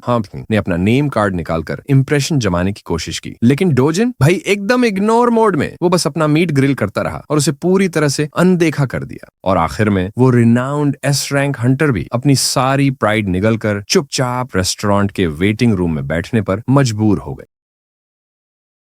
जैसे ही वो एस रैंक हंटर नॉर्मल लोगों के बीच आकर बैठी तो जाहिर सी बात थी कि पूरी जगह की नजरें उसी पर अटक गई। लड़के लड़कियां हर तरफ से चोरी छुपे उस औरत को देख रहे थे जो लिटरल मतलब में हीरोइज्म की पीक पर खड़ी है। वो सिर्फ नेशनल रैंकिंग में एस क्लास रैंक 4 नहीं है, बल्कि दुनिया की top 10 most beautiful hero list में भी उसका नाम आता है। आसपास खड़े हर सिविलियन के दिमाग में बस एक ही सवाल घूम रहा था, आखिर कौन सा बंदा है जो ह्यून को वेट करवा रहा है। लोगों की फुसफुसाहट को इग्नोर करते हुए जू ह्यून को कुछ मिनट पहले डोजिन के साथ हुई छोटी सी बातचीत याद आने लगी। उसकी जानकारी के हिसाब से सीईओ डोजिन ने अपना पहला गेट सिर्फ 2 महीने पहले एंटर किया था और जिंदा बाहर भी निकल आया। अब लोग शक कर रहे हैं कि वो अवेकेंड हो चुका है। सबको तो यही लगता था कि वो मैपो रिफ्ट इंसिडेंट में मर चुका है, लेकिन वो तो यहाँ आराम से अपनी फैमिली के साथ खाना खा रहा है। इन सारी वियर्ड डिटेल्स के अलावा उस लड़के की एक तीखी सी नजर ने इस एस रैंकर को भी अनईजी कर दिया था। कोई नया अवेकेंड बंदा 2 महीनों में एस रैंक तक कैसे पहुंच सकता है? यहाँ तक कि वो ऑयल टाइकून कैफमोर, जिसने मैजिक स्टोन्स पर अरबों उड़ा दिए, उसे भी पीक तक पहुंचने में 5 महीने लगे थे। थोड़ा सोचने के बाद जू ह्यून को लगा कि डोजिन के पास जरूर कोई अननोन स्पेशल एबिलिटी होगी। खैर, खाना खाकर डोजिन, ग्रैंडमा और छोटी यून यंग सब खुश मूड में बाहर निकलने लगे। तभी एग्जिट के पास जू ह्यून फाइनली उससे बात करने आगे बढ़ी, लेकिन इससे पहले कि वो बोलती, एक और टटपुंजिया स्टाइल में रेस्टोरेंट में घुस आया प्योर सुपीरियोरिटी वाली हवाली। डोजिन की आंखें उसे देखते ही और भी तेज हो गई। वो आदमी कोई और नहीं बल्कि वह पागल कैंग चिलवू था, जिसको जरा भी उम्मीद नहीं थी कि एसईओ डोजिन अब भी जिंदा होगा, और वो भी इतनी कॉन्फिडेंटली घूमता फिरता। जू ह्यून ने भी उसे देखते ही पहचान लिया। सीधा ट्रबल। रेस्टोरेंट के बीचों बीच माहौल पूरा टेंस हो गया, हवा थम गई। डोजिन ने कंग चिलवू की ऊपरी इंसल्ट्स को ऐसे इग्नोर किया जैसे वो हवा में तैर रहे हों, और सीधा जू ह्यून को बुलाया। चिलवू तो लिटरली शॉक हो गया जब उसने देखा कि एक एस रैंक हीरो उस कॉकरोच कहे जाने वाले लड़के से बात कर रही है। डोजिन ने कामली जू ह्यून से रिक्वेस्ट की कि वो उसकी फैमिली को थोड़ी देर संभाल ले, बस उन्हें एक टैक्सी में बैठाकर घर भेज दे, क्योंकि उसे अभी एक ओल्ड डेट कलेक्ट करना था, और वो भी एक घटिया मॉन्ग्रल से। और थैंकफुली जू ह्यून बहुत ही सेंसिबल निकली। उसने वैसा ही किया जैसा डोजिन ने कहा था, और ग्रैंडमा व छोटी लड़की को पूरा भरोसा दिलाया कि सब ठीक रहेगा। लेकिन उनकी चिंता साफ झलक रही। टैक्सी दूर जाते ही वो ऑकवर्ड सा खड़ी रह गई, और जैसे ही गाड़ी नजर से ओझल हुई, रेस्तरां के अंदर एक क्रिस्प थप्पाड़ की आवाज गूंज उठी। अब जब उसके लव्ड वंस सामने नहीं थे, एसईओ डोजिन ने अपना पूरा पीजी एक्ट साइड में फेंक दिया और सीधे उस कमीने पर हाथ उठा दिया। वो इतना तेज हिला कि चिलवू को स्विंग दिखा भी नहीं, बस गाल पर जलन का दर्द महसूस हुआ। इतनी शर्मनाक बेइज्जती के बाद चिलवू दांत पीसते हुए वापस हमला करने दौड़ा। एक सर्वर ने डरते डरते लड़ाई रोकने की कोशिश की, क्योंकि अगर अवेकनर्स भड़क गए तो पूरा रेस्टोरेंट ही उड़ जाएगा। लेकिन उसकी रीजनेबल रिक्वेस्ट का जवाब मिला, प्योर अनरीजनेबल हिंसा से। फिर भी उसे ज्यादा चोट नहीं लगी। डोजिन ने काल्म रहते हुए सबको बाहर निकल जाने को कहा, क्योंकि आगे सीन बहुत मैस होने वाला। चिलवू तो वैसे भी आसानी से ट्रिगर हो जाता है, प्योर मसल ब्रेन्ड इडियट, जिसके पास ढंग की ट्रैश टॉक भी नहीं। और उसी का नतीजा, उसके चेहरे पर एक और जोरदार पंच। इस बार तो वो पूरी तरह ऑफ गार्ड था। डोजिन की नकल उसके सिर से टकराई और वो हक्का बक्का रह गया। असल में यही वो कमीना है जिसने ओरिजिनल एसईओ डोजिन को गेट के अंदर फंसाकर मरने के लिए छोड़ दिया था। भले ही वो खुद वो वाला डोजिन नहीं है, लेकिन उसके अंदर उस फक फेस के लिए नफरत बिल्कुल असली है, और आज उसे साफ साफ बात करनी ही है। गॉब्लिन लुकिंग चिलवू ने घिनौनी हंसी के साथ डोजिन की ईविल स्टेप मदर की हरकतें भी उगलनी शुरू कर। ये देखकर डोजिन को समझ आ गया कि इस बेवकूफ से इन्फो निकलवाना तो जितना सोचा था उससे भी आसान। उसने तुरंत अपना फोन निकाला, वीडियो ऐप खोली और रिकॉर्ड बटन दबा। सीधी साफ कन्फेशन मिल जाए तो आगे का पूरा मामला इजी हो जाएगा। लेकिन जैसे ही चिलवू ने उसकी नॉनशलेंट एटीट्यूड देखी, वो फिर भड़क गया। उसने अपनी मुट्ठी में पावर गैदर की, डोजिन की मां को गाली दी और पूरी इंटेंसिटी के साथ अटैक कर दिया। वो इस बार सच में एसईओ डोजिन को खत्म करना चाहता था, लेकिन इस बदमाश का ये प्रिमिटिव अटैक डोजिन की एक्सपर्ट ची मैनिपुलेशन के सामने कुछ भी नहीं था। डोजिन ने उसके वायलेंट पंच को एक सॉफ्ट सा काउंटर टच दिया और उसकी मुट्ठी ऐसे उछल गई जैसे उसने किसी इम्पेनेट्रेबल बाउंसी बैरियर को मारा। रहा हो। कैंग चिलवू ने अपने पूरे घटिया करियर में ऐसा कुछ कभी महसूस नहीं किया था।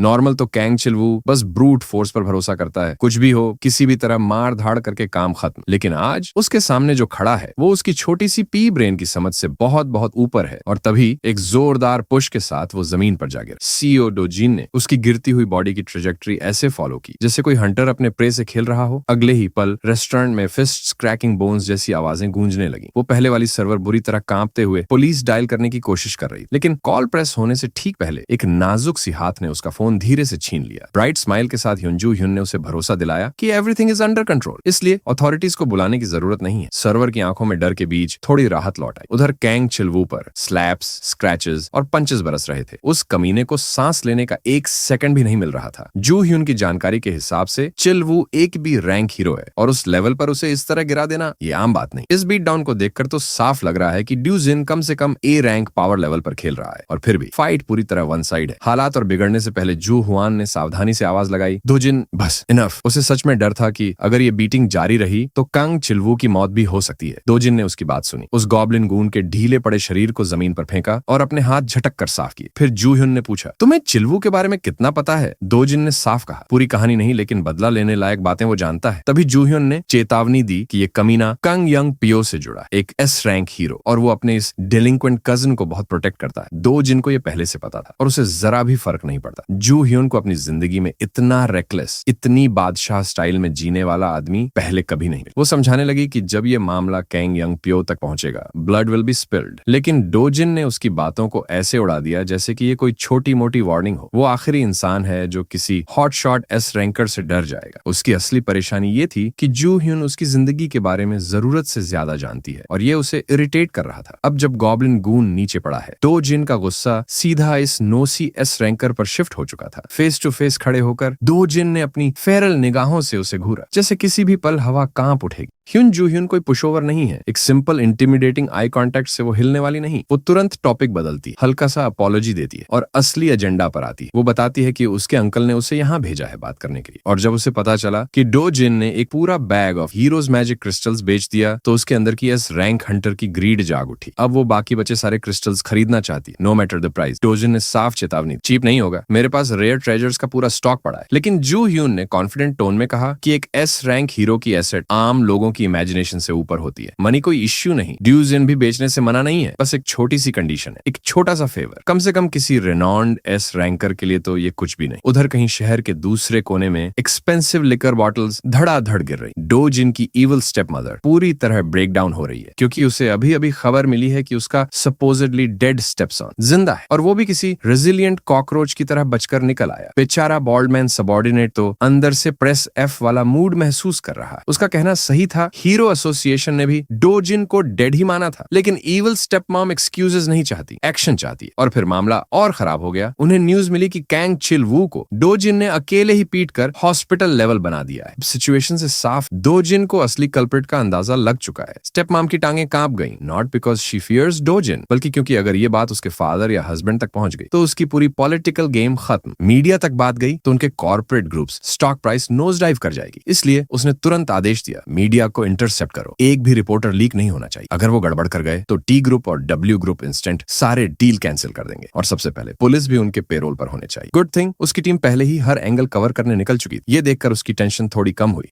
बॉल्डी डायरेक्टर ली धीरे से फुसफुसाता है कि चाहे वो लोग जितने भी कवर अप जॉब्स कर लें, असली प्रॉब्लम का फंडामेंटल सोल्यूशन तो ये है ही नहीं। और बातों बातों में समझ आता है कि ये बॉल्ड डायरेक्टर शायद इस पूरे हेडेक को खत्म करने का कोई प्लान ऑलरेडी बना चुका है। बस उसे कैंग चियोलवू के कजिन, उस बदनाम कैंग यंग पियो का इस्तेमाल करना है। स्टेप मॉम जैसी औराट को भी उस एस रैंकर के बारे में सब पता है। कैंग चियोलवू भले ही पूरे हीरो वर्ल्ड में ट्रैश कहलाता हो, पर सब जानते हैं कि वो अपने पावरफुल कजिन के कितना क्लोज है। असलियत में चियोलवू तो बस एक पॉन है जो हर तरह का गंदा काम अपने कजिन के ऑर्डर्स में करके देता है। दोनों का दिमाग ही खराब। अगर चियोलवू पुलिस के हाथ लग गया और मीडिया ने उसे स्मीयर कर दिया तो उस एस रैंक हीरो की इमेज भी सीधी गिर जाएगी। और सच में कजन ऑलरेडी इस पूरे पीआर डिजास्टर को संभालने के लिए हरकत में आ चुका है। स्टेप मॉम ने मन बना लिया है, उसे जितना जल्दी हो सके कैंग यंग पियो से मिलना ही पड़ेगा। ऊपर से वो डॉग ह्वांगचंग सब फ्रॉम HCS कैपिटल खुलकर दुश्मनों के साथ जा खड़ा हुआ है। अब वो डोजिन की फैमिली की हेल्प कर रहा है और इसके लिए स्टेप मॉम एक प्रोसिक्यूटर को तुरंत फोन पर चाहती है। जो भी उसे छोड़कर जाएगा उसे पूरा प्राइस चुकाना पड़ेगा। अगले ही दिन कहानी कूदती है कोरिया के 37 रिफ्ट जोन्स में से एक में एंट्री लेती हुई हीरोज की एक पूरी टुकड़ी पर। इन 37 में से 5 जोन्स को सिक्योर्ड गेट्स में बदला जा रहा है। बाकी जोन्स पर सिर्फ हीरो एसोसिएशंस की स्केड्यूल्ड टीम्स ही रेड कर सकती हैं। आज मिस ह्यून जू यन खुद अपनी टीम लीड कर रही है। अपनी एस रैंक आईडी की वजह से वो किसी भी गेट में अनलिमिटेड एंट्रीज ले सकती है। भीड़ में हर तरह के फैंसी वेपन और इक्विपमेंट वाले हीरो खड़े हैं और उन्हीं के बीच एक लड़का है फटी पुरानी हुडी पहने हुए। जू योन ने आज की हंट के लिए ए रैंक जोंगिनजू की क्लियम गुइल्ड को अपनी टेम्पोररी ग्रुप के तौर पर चुना है। एस रैंक के साथ हंट करने का मौका रेयर होता है, इसलिए गिल्ड वाले पूरे हाइप में है। जू योन कहती है कि बस फन के लिए मसल्स स्ट्रेच करने आई है, पर असली बात यह है कि उसने ये पूरा सेटअप सिर्फ इसलिए किया है ताकि पीछे खड़े उस लड़के सीओ डो जिन को क्लीन एंट्री मिल सके। डो जिन ने डील की थी कि वो अपना बचा हुआ magic crystal stock pile market price पर जू योन को बेच देगा अगर वो उसे रिस्ट्रिक्टेड रिफ्ट जोन के अंदर ले जाए। उसे बस ज्यादा पैसे कमाने, हायर लेवल जोन्स में शिकार कर। रिफ्ट जोन्स में सच में खजाने भरे होते हैं, लेकिन इतना खतरनाक जोन सिर्फ गारंटी के चक्कर में एंटर कर लेना मूर्खता है। पर जू योन को परवाह नहीं, उसे तो बस हीरो ग्रेड मैजिक क्रिस्टल्स चाहिए। कुछ मिनट तक डार्क टनल में चलने के बाद ग्रुप चमकीले जंगल वाले इलाके में निकलता है। तभी इंजू की क्यूरियोसिटी फट पड़ती है और वो जूयोन से पूछने लगती है कि आखिर पीछे चल रहा ये लड़का कौन है। जूयोन उसे बस कोई जिसे वो जानती है कहकर टाल देती है, पर कोई उस हाफ आंसर को नहीं मानता। इंजू को तो शक होने लगता है कि कहीं ये क्वीन जूयोन का बॉयफ्रेंड ही ना हो। आखिर बोर्ड होकर जूयोन आधा सच बता देती। ये लड़का उसके साथ इसलिए है क्योंकि वो उसे एक फेवर ओड करती है। आजकल कौन सा एस रैंक हीरो किसी पर एहसान छोड़ता है। और तभी बातचीत के बीच ऊपर से एक जायंट शैडो सूरज को ढक देता है। सबकी नजरें आकाश की ओर उठ जाती हैं और बीस्ट दिखते ही पूरा माहौल शॉक में जम जाता है। पहला एनकाउंटर भयानक कॉकट्रीज। क्लियोम गिल्ड के A rank heroes instantly weapons निकाल लेते और पोजीशंस ले लेते और एक्सपर्ट रेडर होने के नाते जू योन पूरी कमांड संभाल लेती है जिनजू और दोयोन डिफेंस पर, जबकि संग हो उसकी लेग्स को निशाना बनाएगा। जो यॉन रोल्स असाइन ही कर रही थी कि अचानक एक ब्लर सबको पार करता हुआ आगे निकल गया। एक जबरदस्त लीप में उसने अपने और उस उड़ते हुए बीस्ट के बीच की पूरी एरियल दूरी मिटा दी। एसईओ दोजून ने पूरे ग्रुप के लॉन्ग विंडेड प्लेन्स की परवाह ही नहीं की, सीधा 1-on-1 लड़ाई के लिए हवा में कूद पड़ा। क्लियोम गिल्ड वाले लिटरली जॉ ड्रॉप रह गए। इतना ब्रेजन लड़का उन्होंने कभी नहीं देखा। दोजून ने अपने फिस्ट में एनर्जी गैदर की, फर्स्ट ब्लड लेने को तैयार। इधर चार्ज से पहले गिल्ड मास्टर इंजू अपनी किस्मत को कोस रही थी। गेट में घुसे अभी कुछ मिनट ही हुए थे और सामने इतना ट्रबलसम ओपोनेंट आ गया था। ग्रुप पोजीशन लेने से पहले ही दोजून अपना बैग जमीन पर फेंक चुका था। जब जू यॉन ऑर्डर्स दे रही थी वो हवा को बुलेट की तरह चीरता हुआ आगे निकल चुका था। Pure speed demon. एक सिंगल जंप में उसने उस बर्ड की एरियल एडवांटेज ही खत्म कर दी। ऊपर आसमान में उसने पूरा फील्ड कंट्रोल में ले लिया। उसकी फायरी एनर्जी हवा में जलती हुई महसूस हो रही। वो ओवरग्रोन चिकन उसकी स्पीड और रिएक्शन को मैच ही नहीं कर पाया और नतीजा एक फुल पावर्ड पंच उसकी बीक पर सीधा BAM। बर्ड जमीन पर गिरा। इंसान बादलों में ऊपर उल्टा सीने देखकर कोई भी शॉक हो जाए। दोजून ग्रुप के सामने उतरा, एक बूंद पसीना तक नहीं। कॉकट्रीज मरने की कगार पर था। उसके चेहरे पर दोजून के फिस्ट की क्लियर मार्क बनी थी। क्लियोम गिल्ड और उनकी एस रैंक कैरी सब डम फाउंडेड खड़े। फिर उन्होंने देखा कि दोजून ने अपना पैर उठाया और बर्ड के सिर पर लगातार स्टॉम्प करना शुरू कर दिया जब तक वो सीधा मीट पेस्ट ना बन गया। ब्रूटल यस, लेकिन कॉकट्रीज को किल करने के लिए इतनी ही फोर्स चाहिए। हर स्टॉम्प के साथ स्कल क्रैक होने की आवाज और ब्लड स्पर्टिंग देखकर पूरा ग्रुप मॉर्टिफाइड रह गया। अब तो इंजू की क्यूरियोसिटी पीक पर थी। सच कहें तो जू यॉन को खुद भी ज्यादा नहीं पता, बस इतना कि एसईओ दोजून एक इंसेनली स्ट्रॉन्ग इंसान है। एक्चुअली उसे सिर्फ स्ट्रॉन्ग कहना इंसल्ट है। बहुत कम हीरोज हैं जो ये कर सकते हैं, कॉकट्रीज को लिटरली एक ही ब्लो में फिनिश करना। जू यॉन ने इस अचीवमेंट को डाउन प्ले करने की कोशिश की और बात अपनी सिस्टर पर घुमा दी क्योंकि वो औरत भी उन टॉप टियर आउटस्टैंडिंग हीरोज में आती है। पर इंजू मान नहीं पा रही थी कि उनके बीच ऐसा हिडन पावर हाउस घूम रहा है। उसने पूरा फाइट सीक्वेंस देखा था, पूरी तरह ऑव में। जू यॉन ने दोजून की मॉन्स्टरस पावर और डिसाइसिवनेस को ध्यान से नोट किया। क्यूरियोसिटी और बढ़ गई। उसी समय उसने प्लान्स बदल दी। अब वो दोजून के साथ सेंटर की ओर जाना चाहती है। बाकी ग्रुप को आउटस्कर्ट्स में छोड़कर वो केयरफुली दोजून के पास पहुंची जो एक्सपर्ट की तरह कॉकट्राइज का कॉर्प्स कार्व करके लूट निकाल रहा था। उसके बोलने से पहले ही दोजून ने साफ कह दिया वो लूट उन लोगों से शेयर नहीं करेगा जिन्होंने किल में कुछ कंट्रीब्यूट नहीं किया। गुड थिंग जूयोन को कुछ मैजिक क्रिस्टल्स की लालच नहीं थी। वो बस ये प्रपोज करने आई थी कि दोनों गेट के अंदर थोड़ा डीपर जाएं, कुछ ज्यादा चैलेंजिंग, उसके करंट एबिलिटीज के लेवल का। दोजून ने मुस्कुराते हुए ऑफर एक्सेप्ट कर लिया। ज्यादा हंट, ज्यादा लूट, व्हाई नॉट। गेट का लेआउट जूयोन को अच्छी तरह पता था, इसलिए लीड वही लेगी। दोजून का काम बस इतना था, उसके करीब फॉलो करना, वरना वो लॉस्ट हो सकता है। और बिना कोई वार्निंग जूयोन सोनिक बूम छोड़ते हुए आगे निकल गई। दोजून बस शांत खड़ा रहा। उसकी फिगर हॉरिजन में गायब होती देखता रहा। अपना बैग वापस पीठ पर स्लिंग करके दो जून ने रनिंग पोज ले ली, जैसे मसल्स में प्योर एनर्जी स्टोर कर रहा हो। अगले ही पल उसके फर्स्ट स्टेप ने ऐसी एक्सप्लोसिव किक मारी कि क्लियोम गिल्ड के हीरोज तक हवा में हिल गए। इंजू के दिमाग में बस एक कंपैरिजन आया, अगर जूयॉन एक बुलेट है तो ये बंडा लाइट की तरह मूव करता है। दोनों पावर हाउसेस हवा में गायब हो गए और पीछे छूटे मिसलेनियस हीरोज अपने गिल्ड लीडर की तरफ देखने लगे। अब प्लान क्या है? सीधी बात, उन दोनों को फॉलो करना इम्पॉसिबल है। आज उन्हें मानना पड़ेगा कि वो साइड किक्स हैं, छोटे मोटे फ्राइज। फिर भी गेट बुरा नहीं है, आउटस्कर्ट्स में मॉन्स्टर्स की कमी नहीं। बाहर की दुनिया में लोग इन्हें बड़े ए रैंक हीरो मानते हैं, लेकिन एक असली एस रैंकर के सामने उनकी औकात तक नहीं। जूयॉन और डो जून तो क्लियोम गिल्ड की पूरी फोर्स से कई लीग्स ऊपर हैं। उधर जंगल में उन दोनों की क्रेजी दौड़ जारी थी। ब्रेकनेक स्पीड पर भागते हुए भी जूयॉन बार बार अपने फ्लैंक चेक कर रही थी। क्या डोजून पीछे रह गया? जब उसे दिखा कि लड़का कहीं भी नजर नहीं आ रहा तो उसने सोचा शायद वो शुरुआत में ज्यादा तेज भाग गई। वो पेस स्लो करने ही वाली थी कि बैम, डोजून अचानक उसके साइड में प्रकट हुआ। पूछ रहा था, थोड़ा फास्ट जा सकते हैं क्या? जूयॉन का कंसंट्रेशन टूट गया, वो ऑलमोस्ट गिर ही गई थी। उसने ऐसा कभी फील नहीं किया था कि कोई उसकी स्पीड को मैच कर सकता है। पूरे देश में स्पीड के मामले में वो टॉप 2 में आती है, लेकिन लगता है इस लिस्ट को अपडेट करना पड़ेगा, क्योंकि डोजून तो उसे डस्ट खिला रहा। कुछ देर बाद डोजून इंटेंशनली रुक गया और उसे चिढ़ाने लगा कि वो जितना दिखा रही थी उतनी फास्ट तो निकली ही नहीं। जूयॉन सांस संभाल रही थी और डोजून की नजरें होराइजन की तरफ उठ गई। सामने आसमान को छूती एक मैसिव माउंटेन रेंज। जब उसने पूछा कि इस रॉकी रेंज के अंदर क्या छुपा है, जूयॉन का चेहरा गंभीर हो गया। वो जगह है थ्रिफ्ट गेट का बॉस मॉन्स्टर का लेयर, किसेरियन। ये किसेरियन कोई मजाक नहीं, 20 मीटर का विशाल ड्रैकोनियन वाइवर्न जैसा बीस्ट। जूयॉन तो उसका नाम सुनकर भी लड़ने का सोचना नहीं चाहती। ऐसे मॉन्स्टर को सब्जुगेट करने के लिए कम से कम 3 combat oriented S rank heroes चाहिए। लेकिन डो जून को एक खास बात पता थी, किसेरियन के पास चांस है imaginary grade magic crystal drop करने का। ये ट्रेजर हाईएस्ट ग्रेड से बस एक स्टेप नीचे होता है। इतना चिकना रिवॉर्ड उसके सामने पड़ा हो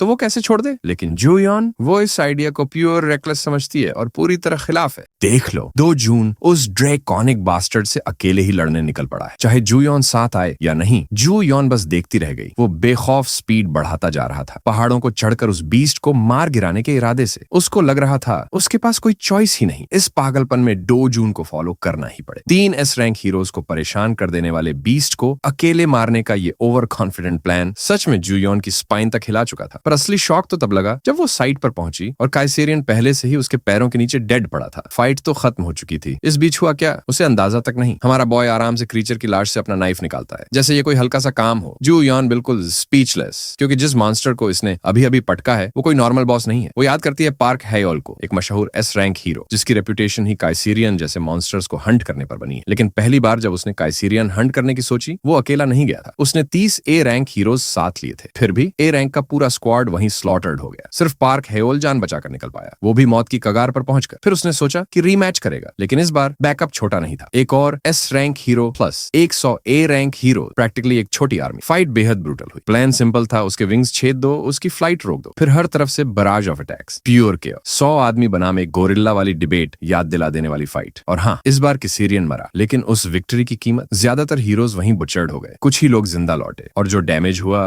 वो इतना भारी था कि स्वीट लाइफ गिल्ड आज तक 3 साल बाद भी उस घटना से रिकवर नहीं कर पाया है। और इधर डो जून ने वही मॉन्स्टर अकेले छुटकी में निपटा दिया। और यकीन मानो, ये दिखने में एवरेज लुकिंग जो वाला बांडा उसी किसेरियन मॉन्स्टर को बिना ज्यादा मेहनत के हरा चुका है। मजेदार बात यह है कि जैसे ही जूयॉन उसे घूरती रहती है, डोजिन एकदम चिल होकर बोल देता है कि ऐसे हवा से लड़ने से तुम्हें इन प्रेशियस जेम्स में से कुछ भी नहीं मिलने वाला। उसकी ये बात उसे थोड़ी अनॉय तो करती है, लेकिन जूयॉन ज्यादा फोकस इस बात पर है कि ये आदमी आखिर है कौन। अगर वो खुद अपनी आंखों से वो फाइट ना देखती तो कभी यकीन नहीं करती। वही टेरिफाइंग किसेरियन जिसे देखकर ए रैंकर्स भी शॉक हो जाते हैं, उसे इस बंदे ने सिंगल स्ट्राइक में साफ उड़ा दिया। और उधर डोजिन भाई ने आराम से क्रीचर के शरीर से एक awesome looking magic stone harvest भी कर लिया। वो उसे देखते हुए कहता है कि अब उसे किसी एस्कॉर्ट की जरूरत नहीं, अब से वो सोलो ही फाइन है। वो तो उस ड्रैगन जैसी बीस्ट के क्लॉज, टीथ और बाकी वैल्यूएबल्स तक लेने से मना कर देता है। कोई भाव ही नहीं, बस सीधा रिजेक्ट। और इससे वह S rank Hunter literally stunned for life रह जाता। उसके लिए असली चीज बस मॉन्स्टर क्रिस्टल्स इकट्ठा करना है। इतना तक कि वो साफ बोल देता है कि बाकी जितने वैल्यूएबल्स हैं वो सब जूयॉन ही रख ले, उसको एक तरह से पेमेंट मानकर। जूयॉन भी क्रीचर को ध्यान से देखकर समझ जाती है कि उसे भी उससे कुछ नहीं चाहिए। शाम होते होते बाकी ग्रुप के लोग लिटरली शॉक में हैं। एक अकेले आदमी ने 3 बैग्स भरकर मैजिक स्टोन्स इकट्ठा कर ली। ए रैंकर्स के लिए भी ये अनबिलीवेबल है। उनकी गिल्ड को इतना लूट हासिल करने में कम से कम 20 घंटे लगते और इंग्रेडिएंट क्वालिटी देखते हुए शायद 3 दिन से भी ज्यादा। अब सबके दिमाग में एक ही सवाल घूम रहा है, ये बांडा है कौन? सबकी नजरें अब जूयॉन पर हैं जिसने उसे साथ लाया था, और वो भी उतनी ही कंफ्यूज है। उसकी बात सुनकर ए रैंक गिल्ड मास्टर भी समझ नहीं पाता कि कैसे डूजिन ने बिना प्रॉपर इक्विपमेंट के कसारियन को हरा दिया। सिर्फ इस एक अचीवमेंट से ही डूजिन कोरिया के हीरो रैंक में सबसे ऊपर खड़ा है। Unparalleled in might, literal words, our boy is built differently. A ranker तो यहाँ तक सोचती है कि अपने लेवल पर वो शायद पूरी दुनिया का स्ट्रॉन्गेस्ट हो सकता है, और सच कहें तो उसे देखकर कोई भी अमेज्ड हो जाए।